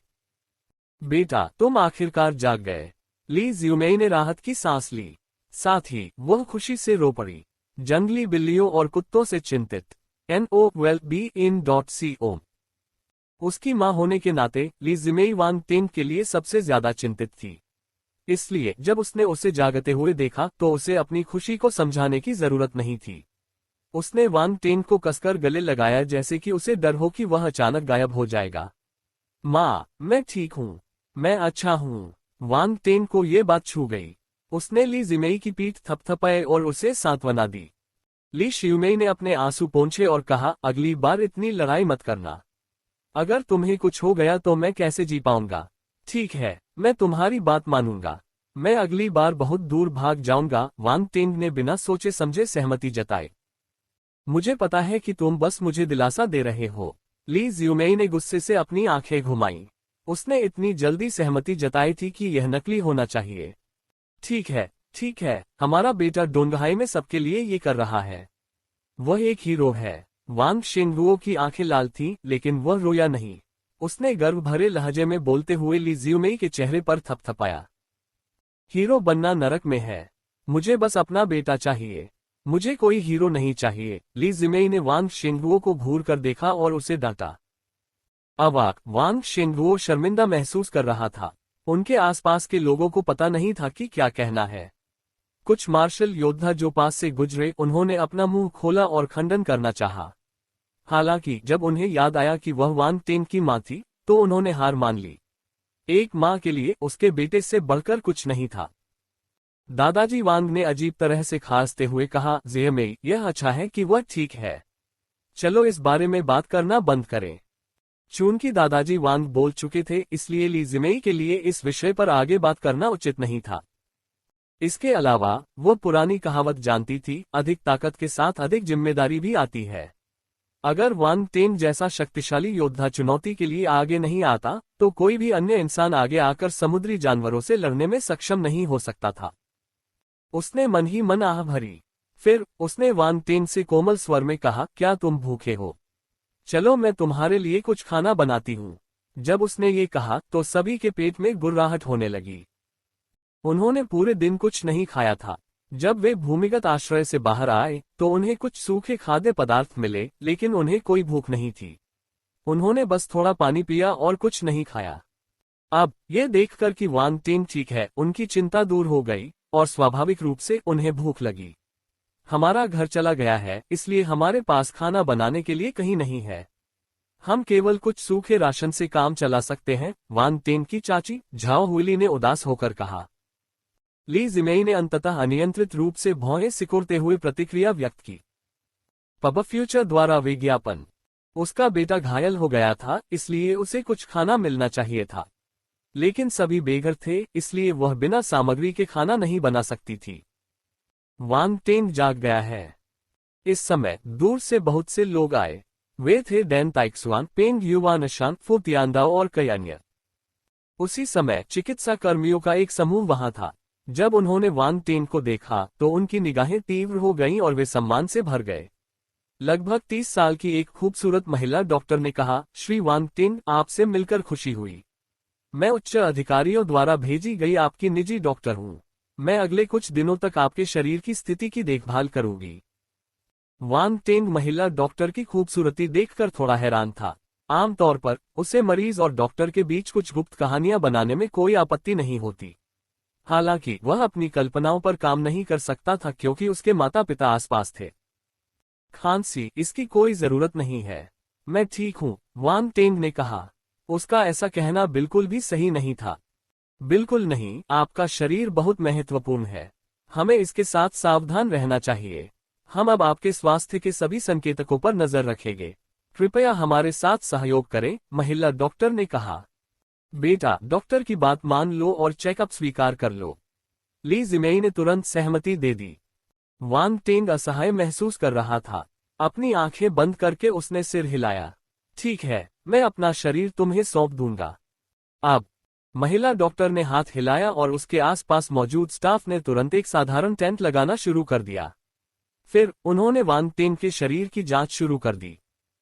चेकअप बहुत आसान था, बस शरीर का निरीक्षण किया गया। कुछ समय बाद प्रक्रिया समाप्त हो गई और महिला डॉक्टर टेंट से बाहर चली गईं। ली ज़ियमेई और अन्य लोग उसके चारों ओर इकट्ठा हो गए और पूछा, डॉक्टर, मेरा बेटा कैसा है? महिला डॉक्टर थोड़ी हैरान रह गई। सवाल सुनकर उसे होश आया और उसने जवाब दिया, ओह मिस्टर वांग टेन का शरीर लगभग पूरी तरह से ठीक हो गया है। वह ठीक है। यह आश्चर्यजनक है। मैंने पहली बार किसी ऐसे शरीर को देखा है जिसमें इतनी अद्भुत उपचार शक्ति है। पब फ्यूचर द्वारा विज्ञापन। जैसे ही वह बोल रही थी, उसने वांग टेन को बाहर आते देखा। उसकी आंखें चमक उठी और उसने शर्म से पूछा, अगर संभव हो तो क्या तुम मुझे थोड़ा खून दे सकते हो ताकि मैं इस पर शोध कर सकूं? वांग टेन लड़खड़ाते हुए दूसरे पक्ष को अजीब नजरों से देखने लगा। इस महिला ने अभी कुछ देर पहले ही उसे नग्न देखा था और अब वह उसके शरीर का अध्ययन करना चाहती थी। ये बहुत ज्यादा था। डॉक्टर, आप बिना किसी कारण के एक मार्शल योद्धा के खून पर शोध नहीं कर सकते। डेन ताइक्सुआन ने अपना मुंह खोला और कहा, ठीक है। महिला डॉक्टर ने उदास होकर अपना सिर हिलाया और चली गई। हालांकि वह वान टेन की निजी डॉक्टर थी, लेकिन उसने उनसे दूसरे मरीजों का इलाज करने और यहां समय बर्बाद न करने को कहा। आखिरकार वह अपने शरीर को सबसे बेहतर तरीके से समझता था। उसकी रिकवरी क्षमता के साथ उसकी चोट जल्द ही ठीक हो जाएगी। किसी भी चिकित्सा संसाधन को बर्बाद करने की कोई जरूरत नहीं थी। अच्छा, आराम करो, हम देखेंगे कि क्या कोई और है जिसे मदद की जरूरत है। डेन ताइक्सुआन और अन्य लोगों ने देखा कि वान टेन ठीक है, इसलिए वे भी चले गए। अभी भी बहुत सारे मामले थे जिन्हें सुलझाना बाकी था। सभी लोग अपने काम करने चले गए, केवल वान परिवार और लिन चुहान का परिवार ही रह गया। लिन परिवार हमेशा से वहां था, वान परिवार के पास आराम कर रहा था।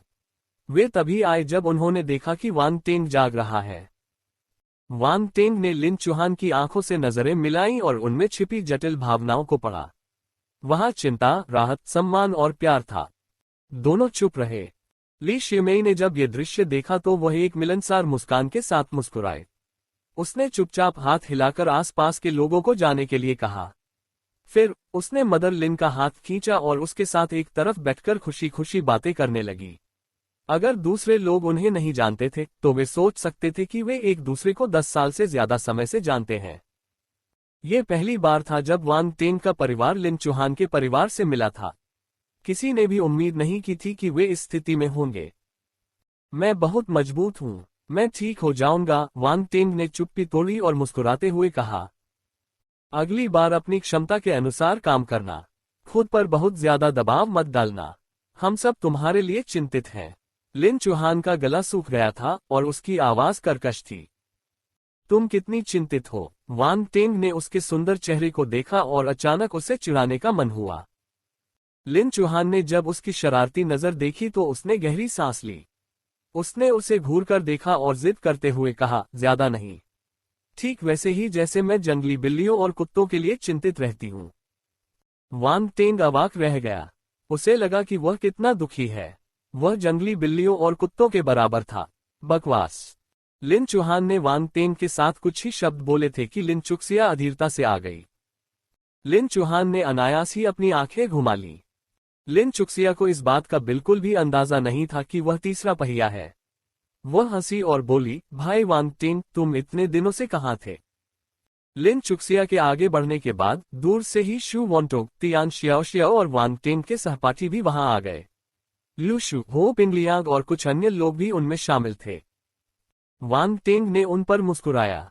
वे सभी मार्शल आर्ट के छात्र थे, इसलिए कुछ भी छिपाने की कोई जरूरत नहीं थी। उसने जवाब दिया, मैं गलती से डाकलैंड चला गया था।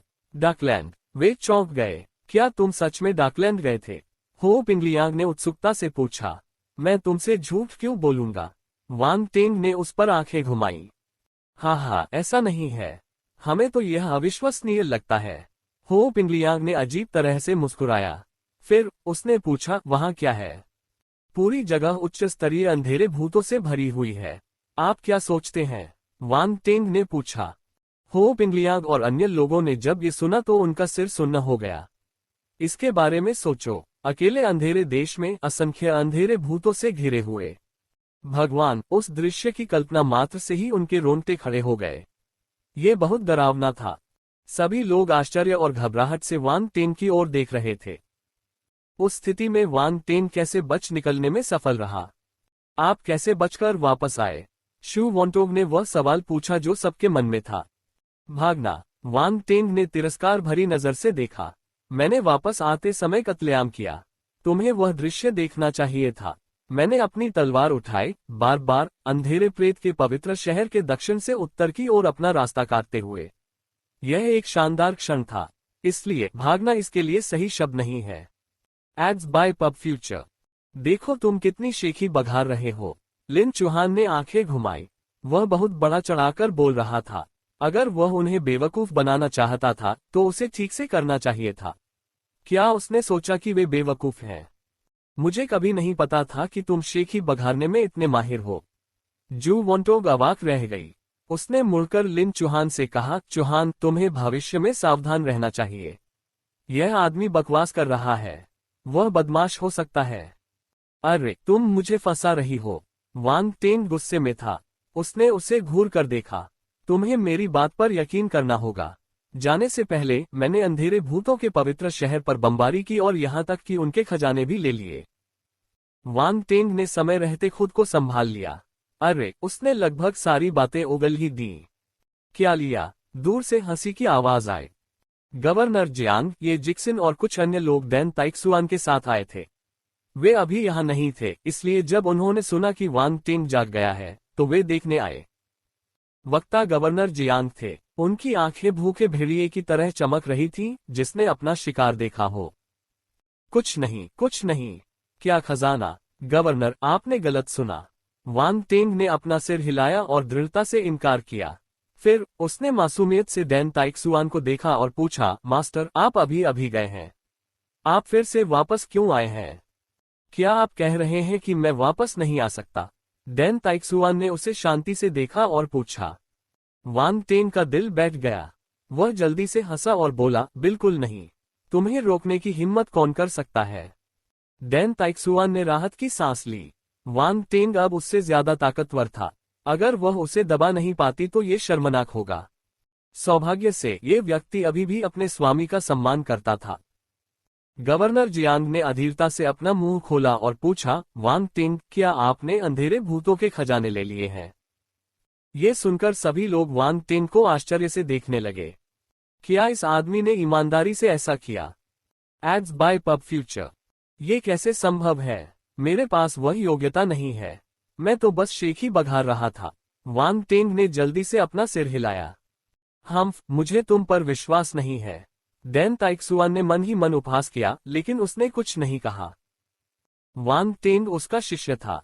वह बाहरी लोगों की मदद नहीं कर सकती थी। गवर्नर जियांग ने आगे कहा, आपके व्यक्तित्व के आधार पर यह तस्वीर से बाहर नहीं है। आपको अपनी योग्यता के आधार पर खजाने मिले हैं। कोई भी उन्हें आपसे नहीं छीन सकता। आपको कुछ भी छिपाने की कोई जरूरत नहीं है। मैं तुम पर क्यों विश्वास करूंगा? वांग टेंग ने अपने दिल में कहा। उसकी प्रतिक्रिया दैन ताइक्सुआन जैसी ही थी, लेकिन ये किसी दूसरे व्यक्ति पर निर्देशित थी। क्या गवर्नर जियांग ने सोचा था कि उसे 3 साल के बच्चे की तरह आसानी से बेवकूफ बनाया जा सकता है? अगर वह उन्हें अपना खजाना दिखाता तो उसके लिए उसे दान न करना अनुचित होता। एरी, मैंने वास्तव में नहीं देखा। मैंने उन्हें देखा, लेकिन मेरे पास उन्हें लेने का समय नहीं था। वांग टेंग ने पेशेवर प्रदर्शन करते हुए अफसोस भरे लहजे में कहा। गवर्नर जियांग को परवाह नहीं थी कि उसने इसे लिया या नहीं। उसने अपने चारों ओर इशारा करते हुए कहा, अब डोंगहाई को देखो। ये खंडहर में है। कई लोगों ने अपने घर खो दिए हैं। बूढ़ों के पास खाना नहीं है और युवा स्कूल नहीं जा सकते। क्या ये देखकर तुम्हें कोई भावना होती है? वांग टेंग का चेहरा काला पड़ गया। वह उसे दोषी महसूस करा रहा था। जैसी कि उम्मीद थी, उस पर एक न्यायसंगत धारा थोप दी गई। क्या उसे मदद करनी चाहिए या नहीं? गवर्नर, चलिए सीधे मुद्दे पर आते हैं। हमारा वांग परिवार भी डोंगहाई में है और हमें भी नुकसान उठाना पड़ा है। हमारे घर को देखिए। हमारे पास अब घर भी नहीं है। हम बेघर लोगों का एक समूह हैं। वांग टेंग ने सवाल का जवाब नहीं दिया, बल्कि अपनी दुर्दशा के बारे में शिकायत की। वह कुछ भी खर्च नहीं करना चाहता था। वह एक सामान्य व्यक्ति था, कोई संत नहीं। जब वह युद्ध जीतने के लिए अपनी जान जोखिम में डालने के लिए आगे बढ़ा तो वह पहले से ही अपने हितों का त्याग कर रहा था। उसे अपनी जेबें खाली करने की कोई वजह भी नहीं थी, है ना? इसके अलावा वह डोंगहाई के गवर्नर नहीं थे, इसलिए पैसा देना उनकी जिम्मेदारी नहीं थी। इन परिस्थितियों में उसे वांग परिवार के बारे में सोचना था। उनका भविष्य कैसा होगा? वे अपना व्यवसाय फिर से कैसे खड़ा कर सकते हैं? पैसा एक जरूरत थी, इसलिए उसके खजाने का इस्तेमाल वहां किया जा सकता था। वैसे भी कुछ खास वस्तुओं के अलावा ज्यादातर खजाने उसके लिए बेकार थे। वह उनका इस्तेमाल वांग परिवार को विकसित करने के लिए करना चाहता था। अगर वांग परिवार मजबूत होता तो उसे फायदा होता। दादाजी वांग और वांग शेंगुओ ने उनकी बातचीत सुनी और स्थिति को कुछ हद तक समझ लिया। शुरू में वे चिंतित थे कि वांग टेंग अपराध बोध को बर्दाश्त नहीं कर पाएगा और हार मान लेगा। देखने में तो यह आदमी इतना भोला नहीं था। उसका व्यवहार उन धूर्त बूढ़े लोगों जैसा था जो लंबे समय से व्यापार जगत में काम कर रहे थे। गवर्नर जियांग को वांग टेंग का जवाब सुनकर थोड़ा अजीब लगा। अब वह एक बुरे आदमी की तरह लग रहा था जो दूसरे व्यक्ति के खजाने को छीनने की कोशिश कर रहा था। वांग टेन की नजरों से बचते हुए उसने दादाजी वांग की ओर देखा। मिस्टर वांग, आप क्या कहते हैं? नमस्कार। दादाजी वांग विनम्र थे। उन्होंने अपना मुंह खोलने से पहले सिर झुकाया। ईमानदारी से कहूं तो इस बार वांग परिवार को भारी नुकसान हुआ है। हमारा अधिकांश व्यवसाय नष्ट हो गया है और हमें नहीं पता कि हम फिर से खड़े हो पाएंगे या नहीं। हम कोई मदद नहीं कर सकते। इसके अलावा कैपिटल जिया निश्चित रूप से डोंगहाई संकट के बारे में कुछ करेगा। सुदृढ़ीकरण जल्द ही आ जाएगा, इसलिए जल्दी करने की कोई जरूरत नहीं है। 3 प्रभु स्तरीय समुद्री जानवरों का अंत। दादाजी वांग अपने शब्दों में ज्यादा कलात्मक थे। वे वांग टेंग जितने सीधे नहीं थे। इसके बजाय उन्होंने देश का जिक्र किया। चाहे कुछ भी हो, देश को इसमें आगे आना ही था। अगर वांग टेंग देश के सामने कार्रवाई करते तो ये समझ में नहीं आता। दादाजी वांग की बातों से गवर्नर जियांग को एक कोने में धकेल दिया गया। उन्होंने एक कड़वी मुस्कान दी और कहा, ये समझ में आता है, लेकिन अगर हम चाहते हैं कि डोंगहाई अपना गौरव वापस पा ले तो देश पर निर्भर रहना पर्याप्त नहीं है। हमें सभी की मदद की जरूरत है। हम इस पर बाद में चर्चा कर सकते हैं। आप सभी क्षेत्रों के लोगों को इकट्ठा कर सकते हैं और इस मुद्दे पर चर्चा करने के लिए एक बैठक आयोजित कर सकते हैं।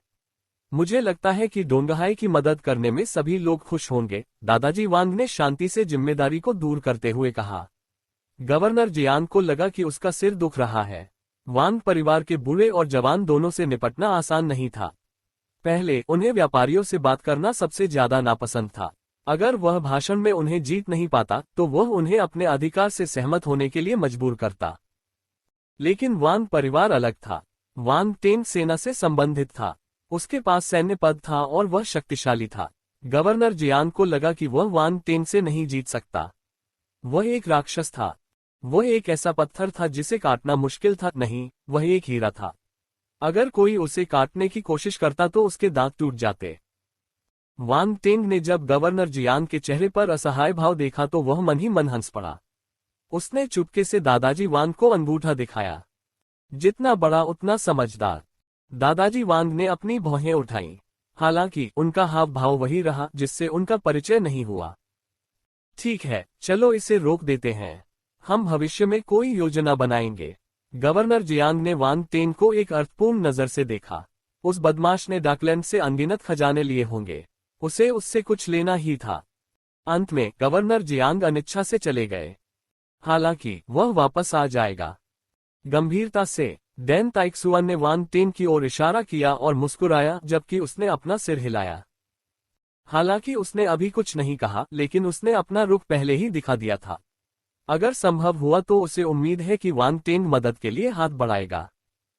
वांग टेंग मुस्कुराए और उन्हें कोई जवाब नहीं दिया। वे आपसे बिना कुछ लिए पैसे नहीं मांगेंगे। आपको कुछ लाभ भी मिल सकेंगे। आप तय कर सकते हैं कि आप इस अवसर का कैसे लाभ उठाना चाहते हैं, डैन ताइक्सुआन ने आगे कहा। वांग टेंग ने इस पर गंभीरता से विचार करना शुरू कर दिया। उसने सिर हिलाया। उसने इस संभावना के बारे में नहीं सोचा था। अगर कोई आदान प्रदान होता तो वह शायद इसे स्वीकार कर लेता। मुझे आश्चर्य है कि इस दंगे के बाद कितने लोग अभी भी डोंगहाई में रहने को तैयार हैं। ये जिक्सिन ने आह भरी। उसके शब्दों ने सभी को चौंका दिया। समुद्री जानवरों के दंगे ने डोंगहाई को पूरी तरह से नष्ट कर दिया था। परिणाम बहुत भयानक थे। सकारात्मक परिणाम के बावजूद शायद सभी के मन में अभी भी डर बना हुआ था, इसलिए सामान्य नागरिक शहर छोड़कर चले जाएंगे और यहां नहीं रहेंगे। Ads by PubFuture. Dan Taixuan ने कहा, अंदरूनी इलाके भी सुरक्षित नहीं हो सकते। हालांकि तट पर समुद्री जानवर हैं, लेकिन अंदरूनी इलाकों में स्टार जानवर हैं। डोंगहाई की रक्षा को मजबूत करने के लिए हम 3 पहाड़ों पर रून सरणियां बना सकते हैं और उन्हें अपनी रक्षा की पहली पंक्ति बना सकते हैं। सामान्य समुद्री जानवर उनसे होकर नहीं गुजर पाएंगे, वांग टेंग ने अपनी आंखों में चमक के साथ कहा। मैं भूल गया था कि तुम भी एक रन मास्टर हो। डैन ताइक्सुआन ने उसकी ओर देखा और सिर हिलाया। बहुत जल्द ही हमें मजबूत बनाने के लिए रन मास्टर आएंगे। तुम उनसे इस बारे में चर्चा कर सकते हो। ये तुम्हारी खूबी है। वांग टेंग ने सिर हिलाया। NOWELLBEIN.CO शू वॉन्टोग, हो पिंगलियांग और अन्य लोग तब अचंभित रह गए जब उन्होंने देखा कि वांग टेंग इन सभी महत्वपूर्ण पात्रों से समान स्तर पर बात कर रहा है। ऐसा लग रहा था जैसे उन्होंने कोई भूत देख लिया हो। हमने भी 9 साल की अनिवार्य शिक्षा ली है। आप अपने बॉस से शांति से बात क्यों कर सकते हैं, जबकि हम किनारे पर ठिठुर रहे हैं। अंतर थोड़ा बहुत ज्यादा था। रात हो गई, सब लोग जमीन पर बैठ गए और सूखा माल निकालकर खाना खाने लगे। रात के आसमान में तारे चमक रहे थे, जिससे मलबे पर मंद रोशनी पड़ रही थी। लोग भारी मन से सामने के खंडहरों को देख रहे थे। वे अभी भी जीवित थे, लेकिन कई लोगों ने अपने परिवार और दोस्तों को खो दिया था। इस समुद्री जानवर के दंगे के बाद कई लोग अब वापस आने में असमर्थ थे। वान टेन की आंखें चमक उठीं। उसने कहा, सूखे खाद्य पदार्थ खाना बंद करो। हमारे पास बहुत सारे समुद्री भोजन हैं। अगर हम उन्हें नहीं खाएंगे तो कितना नुकसान होगा। उसके शब्दों के साथ ही एक जोरदार धमाका हुआ। सामने खाली जमीन पर 3 विशालकाय समुद्री जानवरों की लाशें दिखाई दी। हर कोई अचंभित था। ये तो बड़े समुद्री जानवर थे। क्या वे सचमुच उन्हें खाने वाले थे? ये थोड़ा ज्यादा खर्चीला था। शोरगुल सुनकर वांग दापाओ और डैन ताइक्सुआन जल्दी से वहां पहुंचे। वे सामने इकट्ठे हुए और वांग टेन को गहरी निगाहों से देखने लगे। वे कह रहे थे, जल्दी करो और खाना बनाना शुरू करो। लिन चुहान, जू वाटोग, हो पिंगलियांग और अन्य लोग ये दृश्य देखकर अवाक रह गए।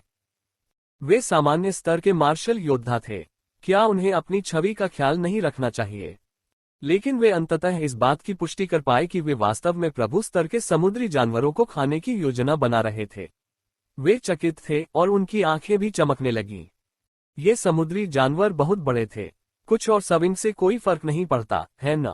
वे ज्यादा नहीं खाते, बस थोड़ा सा ही काफी था। आखिरकार ये राजा स्तर के समुद्री जानवर थे।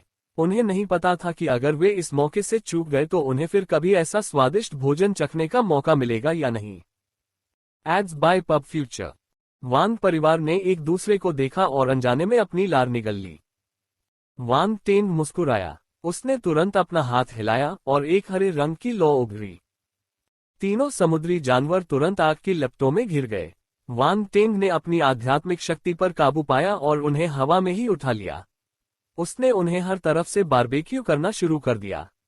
अब समय आ गया था कि फोर्स शेफ मास्टर फिर से बाहर आए। वांग टेंग ने तुरंत अपना अद्भुत शो शुरू कर दिया। वह इसे सामान्य तरीके से नहीं कर सकता था। समुद्री जानवर बहुत बड़े थे, इसलिए उन्हें मसालों को उन पर समान रूप से फैलाने के लिए ऊपर नीचे उड़ना पड़ा। उनके आकार को ध्यान में रखते हुए बड़ी मात्रा में मसाला की आवश्यकता थी। वांग टेन के पास पर्याप्त मसाला नहीं था, लेकिन सौभाग्य से उसे अन्य योद्धाओं से कुछ मसाला मिल गया। कुछ देर बाद तेज खुशबू फैली। तीनों समुद्री जानवर सुनहरे भूरे रंग के हो गए थे। भूख बढ़ाने के लिए एक नजर ही काफी थी। विंडस्टॉर्म विशालकाय बंदर ने इस अंत के बारे में कभी नहीं सोचा होगा। यहां तक कि दूर खड़े लोगों ने भी यहां की स्थिति को देखा और लार निगल ली। ठीक है, सबके लिए मुफ्त है। जितना खा सको खाओ। वांग टेंग ने हाथ हिलाकर मांस के कुछ टुकड़े काटे और उन्हें वांग परिवार और लिन चुहान के परिवार में बांट दिया। यह एक स्पष्ट पक्षपात था। हर किसी ने बेकाबू होकर अपनी आंखें घुमाईं। हालांकि वांग टेंग ने इन समुद्री जानवरों को पकड़ लिया। उस समय सभी ने सोचा था कि वह 3 समुद्री जानवरों को सौंप देगा। फिर भी उसने उन्हें विंडस्टॉर्म जायंट ऐप के सामने ही मार डाला। वह थोड़ा साहसी और लापरवाह था, लेकिन वह तीनों समुद्री जानवरों को रखने में कामयाब रहा। अगर कोई दूसरा व्यक्ति होता तो वे उन्हें सौंप देते। उनके लिए इस प्रभु स्तर के समुद्री भोजन का स्वाद लेना असंभव था। लिन चुहान ने जब सबकी निगाहें उस पर देखी तो वह थोड़ा शर्मा गई। यह आदमी सबके सामने उसका पक्ष ले रहा था, जिससे वह थोड़ी शर्मीली हो गई। जू वोंटोग और तियान शियाओ ने उसे आंख मारी और चुपके से उसे चिढ़ाया। हालांकि वे थोड़े ईर्ष्यालु भी थे। हो पिंगलियांग, लुशु और अन्य लोग हंस पड़े और उनकी ओर स्पष्ट दृष्टि से देखने लगे। हालांकि उनके शरीर पर चोटें थीं, लेकिन ये कोई गंभीर बात नहीं थी। वे कुछ आराम के बाद ठीक हो जाएंगे। अपनी मोटी चमड़ी के कारण वांग टेन को इस बात से कोई परेशानी नहीं हुई। उसे बिल्कुल भी शर्मिंदगी महसूस नहीं हुई। मदर लिन ने जब उसकी प्रतिक्रिया देखी तो वह मुस्कुराए। उसे वांग टेंग और भी ज्यादा पसंद आने लगा था। लिन चुक्सिया को इसकी कोई परवाह नहीं थी। उसने समुद्री भोजन पकड़ा और एक बड़ा सा टुकड़ा खाया। ये ताज़ा बारबेक्यू किया हुआ था, इसलिए वह जल गई। दर्द में शर्मिंदगी से रोने लगी। बाकी लोग अधीर हो रहे थे। वे समुद्री भोजन पर ऐसे झपट पड़े जैसे उन्होंने कई दिनों से कुछ खाया ही न हो। Ads by PubFuture. हे भगवान, जैसा कि समुद्री जानवरों से उम्मीद की जाती है, ये झींगा मछली का मांस कोमल और स्वादिष्ट है। यह अद्भुत है, वांग दापाओ ने कहा। देखो तुम, बहन हान ने उसके कंधे पर थपकी दी। उसे लगा कि वह उसे शर्मिंदा कर रहा है। वांग दापाओ ने अपनी गर्दन सिकोड़ ली और हंसने लगा। वह अपनी पत्नी की बात सुनने के लिए जाना जाता था। उसके लिए इस उपाधि से छुटकारा पाना संभव नहीं था। बहन हान इतनी आलसी थी कि उसे उसकी परवाह नहीं थी। उसने समुद्री भोजन का एक निवाला खाया और उसकी आंखें चमक उठीं। ये बहुत स्वादिष्ट है। ये स्वादिष्ट है ना? देखो, मैं सही था, वांग दापाओ ने गर्व से कहा। आप इसका श्रेय क्यों ले रहे हैं? छोटे भाई वांग के बिना हम यह नहीं खा पाते। बहन हान ने अपनी आंखों के कोने से उसे घूर कर देखा। ये वही बात है, मैंने भी अपना काम किया, वांग दापाओ ने धीरे से कहा। हर कोई हंस पड़ा जब उन्होंने उस जोड़े को हमेशा की तरह झगड़ते देखा। वांग परिवार को ज्यादा कुछ नहीं मिला। एक सामान्य व्यक्ति अपने भीतर की ऊर्जा को झेल नहीं पाता, लेकिन मांस के छोटे टुकड़े के साथ भी उन्होंने खुशी से उसका स्वाद लिया। उन्हें डर था कि कहीं वे इसे जल्दी खत्म न कर दें। दादाजी वांग ने मुस्कुराते हुए कहा, मैं भाग्यशाली हूं कि इस उम्र में मुझे भगवान स्तर के स्टार जानवर का मांस चखने का मौका मिला। दादाजी, आप क्या कह रहे हैं? मेरे साथ, मैं वादा करता हूं कि भविष्य में आपको इसे खाने को मिलेगा, वांग टेंग ने जवाब दिया। हा, बढ़िया। दादाजी वांग दिल खोलकर हंसे। वांग परिवार ने वांग टेंग को देखा और अनायास ही मुस्कुरा उठे। छोटे भाई वांग, थोड़ी शराब पी लो। वांग दापाओ ने सफेद शराब की एक बोतल निकाली और उसे उस पर फेंक दिया। तुम शराब के बिना समुद्री भोजन कैसे खा सकते हो? चलो मेरी शराब पीते हैं। वांग टेंग ने बोनों से प्राप्त उच्च गुणवत्ता वाली शराब निकाली। उसने सफेद शराब को बाहर निकाला और बोतल को शराब से भर दिया। फिर उसने इसे वांग दापाओ को वापस फेंक दिया। वांग दापाओ ने इसे पकड़ा और एक बड़ा घूंट लिया। उसने संतुष्ट डकार ली। उसकी आंखें चमक रही थीं और उसने आह भरते हुए कहा, अच्छी शराब है। तुमने इसे पहले क्यों नहीं निकाला? वांग टेंग को उससे कोई परेशानी नहीं थी। ये जिक्सिन की नाक हिली। उसे शराब की खुशबू आ गई थी और उसके होठों पर मुस्कान आ गई। मुझे भी थोड़ी शराब पिलाओ। डैन ताइक्सुआन ने वांग टेंग की तरफ देखा। उसने कुछ नहीं कहा, लेकिन उसने अपनी आंखों से इशारा किया। वांग टेंग ने तुरंत कार्रवाई की। उसने सभी को थोड़ी शराब बांटी। यह ज्यादा नहीं थी क्योंकि शराब बची ही नहीं थी। उसे बचाने की जरूरत थी। यह अगली बार जब वह जिंगबू महाद्वीप गया तो उसे लगा कि उसे बोनो से फिर मिलना चाहिए। उसका स्टॉक खत्म हो रहा था। आप यहाँ अच्छा खाना खाकर आराम से समय बिता रहे हैं। डोंगहाई मिलिट्री के गवर्नर जियांग और जनरल चेन दूर से ही आए। वे पूरे दिन काम करते रहे थे और भूखे थे। उन्होंने बिना किसी आमंत्रण के खाना शुरू कर दिया। तभी पेंग युवानशान, टोंगहू, फुतियांदा और अन्य सामान्य चरण के मार्शल योद्धा वहां पहुंचे। कोई भी स्वादिष्ट भोजन के प्रलोभन का विरोध नहीं कर सका। जैसे जैसे अधिक लोग एकत्रित होते गए, अच्छे भोजन और शराब के साथ माहौल जीवंत होता गया। वांग टेंग ने भोजन को अपने पास रखने की योजना नहीं बनाई। उसने अपने पास खड़े सैनिकों से समुद्री भोजन बांटने को कहा। सभी के खाने के लिए पर्याप्त भोजन था। गवर्नर जियांग ने डोंगहाई के फोर्स शेफों को कुछ खाने योग्य समुद्री भोजन पकाने और उसे सभी में वितरित करने का आदेश दिया। पूरे डोंगहाई में तेज खुशबू फैल गई। स्वादिष्ट भोजन की मदद से सभी के चेहरों पर और भी मुस्कान आ गई। परम स्टेज प्रतिभा। रात अंधेरी और तारों भरी थी। समुद्री भोजन की दावत समाप्त हो चुकी थी और बहुत से लोग शारीरिक और मानसिक रूप से थक चुके थे। उनमें से अधिकांश पहले से ही गहरी नींद में थे। हालांकि उनमें से बहुत से लोग उदास थे। उन्हें सपने देखते हुए भी शांति नहीं मिल सकती थी। उसे बस उम्मीद थी कि समय उन सभी घावों को भर देगा। वांग टेंग ने रात के आसमान को देखा और आह भरी। जब उसने पलटकर देखा कि सभी गहरी नींद में सो रहे हैं, तो उसके दिल में एक अजीब सी शांति थी। कम से कम उसके परिवार और दोस्तों को ये सब नहीं सहना पड़ा। इस समय उसे आखिरकार शक्तिशाली होने के फायदे समझ में आ गए। यह न केवल उसके लिए बल्कि उसके आसपास के लोगों के लिए भी था।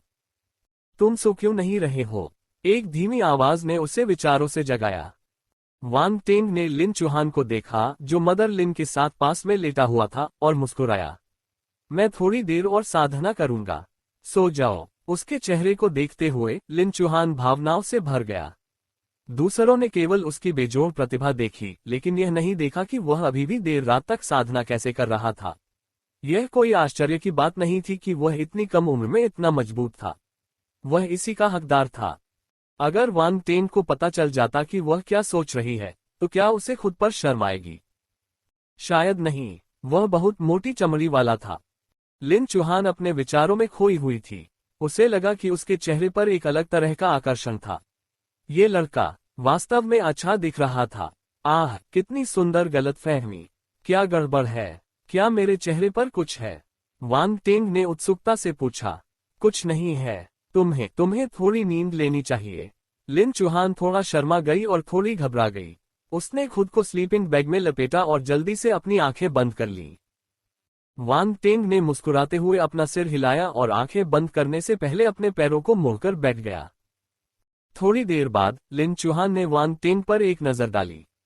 उसने देखा कि वह पहले से ही साधना की अवस्था में प्रवेश कर चुका था और उसे थोड़ी राहत मिली। मुस्कुराते हुए उसने अपनी आंखें बंद कर लीं। थोड़ी देर बाद उसकी नाक से सांस लेने की आवाज निकलने लगी। वांग टेंग ने अपने गुण पैनल पर ध्यान केंद्रित किया। समुद्री जानवरों के दंगे के दौरान उसने बहुत कुछ हासिल किया था। सबसे पहले आत्मा और ज्ञानोदय के गुण थे। इन दोनों गुणों में थोड़ी मात्रा में सुधार हुआ था। आत्मा 103/3000 शाही क्षेत्र, ज्ञानोदय 125/3000 शाही क्षेत्र। आखिरकार समुद्री जानवर अंधेरे प्रेत की तरह आध्यात्मिक रूप से अराजक नहीं थे और वे उतनी आत्मा विशेषताएं नहीं गिराते थे। यही कारण है कि इस बार उनकी आत्मा विशेषता में ज्यादा वृद्धि नहीं हुई। NO12BIN.CO। ज्ञानोदय के लिए भी यही बात थी। चूंकि समुद्री जानवर बहुत बुद्धिमान नहीं लगते थे, इसलिए स्वाभाविक रूप से उनमें ज्ञानोदय के गुण कम होते थे। इन ज्ञानोदय गुणों का स्रोत मूल रूप से मनुष्य ही थे। पब फ्यूचर द्वारा विज्ञापन। फिर बैटलफील्ड अवेयरनेस आए। स्टार मेपल सिटी में लड़ाई के बाद से यह 9 स्टार स्तर पर बनी रही, यहां तक कि 2000 अंकों की वृद्धि के बाद भी। युद्ध क्षेत्र जागरूकता 3530/9000 9 स्टार। हालांकि अपने वर्तमान स्तर पर यह साधारण सामान्य स्तरीय मार्शल योद्धाओं को कुचलने के लिए पर्याप्त था। अगला कॉलम था प्रतिभा का। वांग टेंग की नजर बोर्ड पर पड़ी और उन्होंने प्रतिभा विशेषताओं में कुछ बदलाव देखे। उनमें से जल प्रतिभा में बहुत सुधार हुआ था। आखिरकार ये समुद्री जानवरों में सबसे आम था। इसके अलावा उसने 3 प्रभु स्तर के समुद्री जानवरों को मार डाला था और बड़ी संख्या में उन्नत चरण की जल प्रतिभा विशेषताओं को प्राप्त किया था। अंतिम चरण जल प्रतिभा 560/5000। इसमें कोई संदेह नहीं कि जल प्रतिभा एक नए स्तर पर पहुंच गई है, उन्नत स्तर से अंतिम स्तर तक। अंतिम चरण। वांग टेंग अपने शरीर में बदलाव महसूस कर सकता था और जल बल के साथ उसका जुड़ाव कई गुना बढ़ गया था। वह दूर समुद्र में जल शक्ति की प्रचुरता को महसूस कर सकता था। उसे ऐसा लग रहा था मानो वह जल शक्ति को उसकी गहराई से खींचकर अपने लिए इस्तेमाल कर सकता है। इसके अलावा 2 अन्य प्रतिभाएं भी थीं जो अंतिम चरण तक पहुंच गई थीं। Ultimate stage lightning talent 1050/5000। अंतिम चरण पवन प्रतिभा 305/5000। ये 2 प्रतिभाएं विंडस्टॉर्म जायंट ऐप से थीं, जो पानी, हवा और बिजली के गुणों वाला एक भयानक समुद्री जानवर था। वांग टेंग प्रभावित हुआ। यह उसका पहला मौका था जब उसने किसी बेहतरीन स्टेज टैलेंट को देखा था, लेकिन वह विंडस्टॉर्म जायंट ऐप से उनमें से 3 को प्राप्त करने में कामयाब रहा था। कोई आश्चर्य नहीं कि वह इतने शक्तिशाली स्टेज तक पहुंचने में सक्षम था। अब जब वह इस बारे में सोच रहा था, तो वांग टेंग के मन में एक डर बैठ गया। उसकी बाकी प्रतिभाओं में भी सुधार हुआ था, लेकिन उन तीनों जितना नहीं।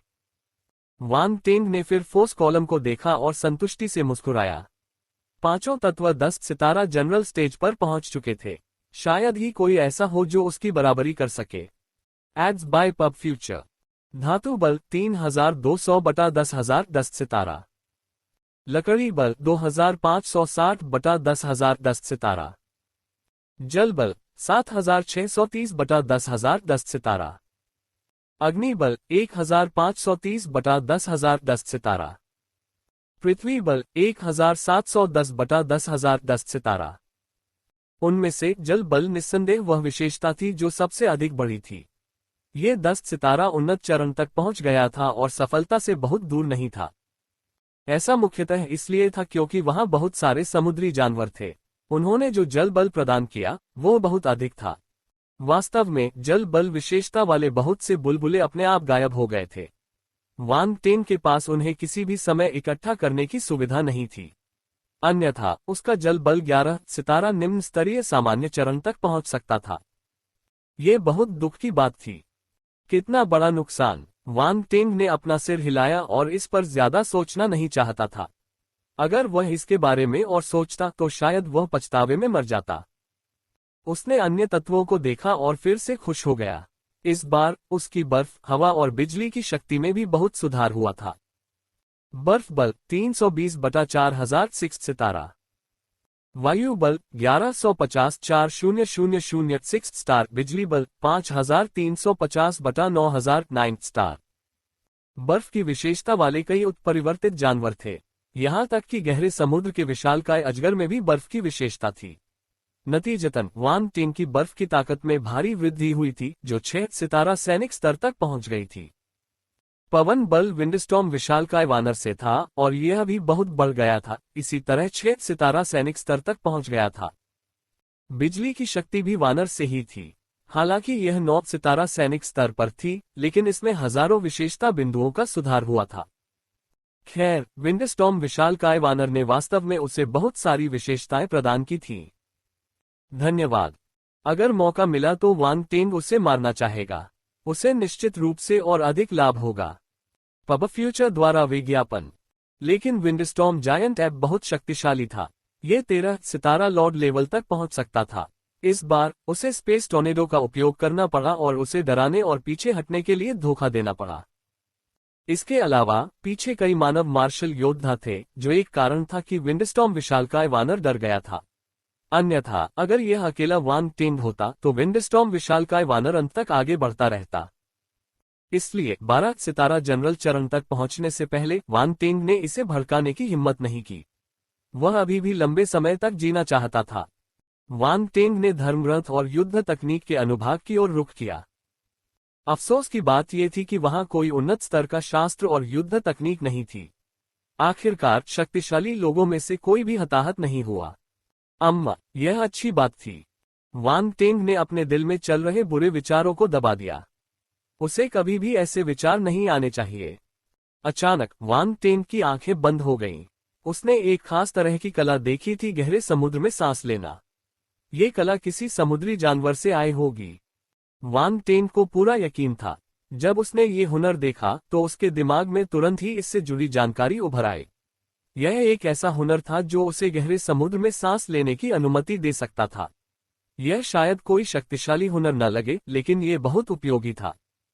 मैं वास्तव में अपने नथुने का उपयोग कर सकता हूं और सांस ले सकता हूं। यह आश्चर्यजनक है, वांग टेंग ने उत्साह से खुद से कहा। सामान्य स्तर के मार्शल योद्धा पानी के अंदर अपनी सांस रोक सकते थे, लेकिन फिर भी एक सीमा थी। इसके अलावा इससे उनकी ताकत खत्म हो जाती थी। ये गहरे समुद्र में सांस लेने जितना अच्छा नहीं था। वांग टेंग वास्तव में इसे तुरंत आजमाना चाहते थे, लेकिन अंत में उन्होंने हार मान ली। ऐसी स्थिति में इधर उधर न घूमना ही बेहतर था। अगर कोई जाग जाए और उसे न पा सके तो वे बेवजह परेशान हो जाएंगे। अंत में ये खाली विशेषताएं थीं। वे वही थीं जिन्हें वांग टेंग ने इस बार सबसे ज्यादा चुना था। उन्होंने हॉट ऑफ जोग्यान, प्राचीन भगवान के शरीर और अंतरिक्ष तूफान पर उनका इस्तेमाल किया था। नतीजतन वहां बहुत कुछ नहीं बचा था। सौभाग्य से ये तीनों कौशल शक्तिशाली थे और रिक्त विशेषताएं व्यर्थ नहीं गईं। रिक्त विशेषता 4600। इस समय उसके पास 4600 खाली विशेषताएं बची हुई थीं। ये बहुत ज्यादा लग रहा था, लेकिन जैसे जैसे वह मजबूत होता गया, ये खाली विशेषताएं स्वाभाविक रूप से उसके लिए पर्याप्त नहीं रहीं। उसे सीमित संसाधनों को वहां लगाना था जहां उनकी सबसे अधिक आवश्यकता थी। वांग टेंग ने फिलहाल यही रहने का फैसला किया। भविष्य में जब उन्हें और खाली विशेषताएं मिलेंगी तो वे विचार करेंगे कि उनका उपयोग कैसे किया जाए। अपने लाभ गिनने के बाद वांग टेंग ने राहत की सांस ली। हर बार जब कोई बड़ी लड़ाई होती थी तो उसे बहुत लाभ होता था और उसकी ताकत आसमान छूती थी। ये खुश होने वाली बात थी, लेकिन उसे बोझ महसूस हुआ। हर युद्ध में मृत्यु अवश्यंभावी थी। उसके पास जो भी गुण थे वे सभी युद्धरत योद्धाओं की मृत्यु के साथ बदल दिए गए। वांग टेंग ने अपना सिर हिलाया। ऐसा इसलिए नहीं था क्योंकि वह भावुक था, बल्कि इसलिए क्योंकि उसे लगा कि ये विशेषताएं खून से सने हुए हैं। अगर यह केवल अंधेरे भूतों और तारा जानवरों का खून होता तो ठीक रहता। हालांकि बहुत सारा मानव रक्त भी बहा था, जिससे विशेषता बुलबुले भारी लग रहे थे। उसे अचानक लगा कि जब भगवान ने उसे यह विशेषता प्रणाली दी थी तो उसका इरादा अच्छा नहीं था। ये सही था, यही होना चाहिए। पहले तो उसे यह बात समझ में नहीं आई, लेकिन जितना ज्यादा उसने इसके बारे में सोचा उतना ही उसे ऐसा महसूस हुआ। उसके दिल में गुस्सा भर आया और उसने अपनी बीच वाली उंगली आसमान की तरफ उठाई।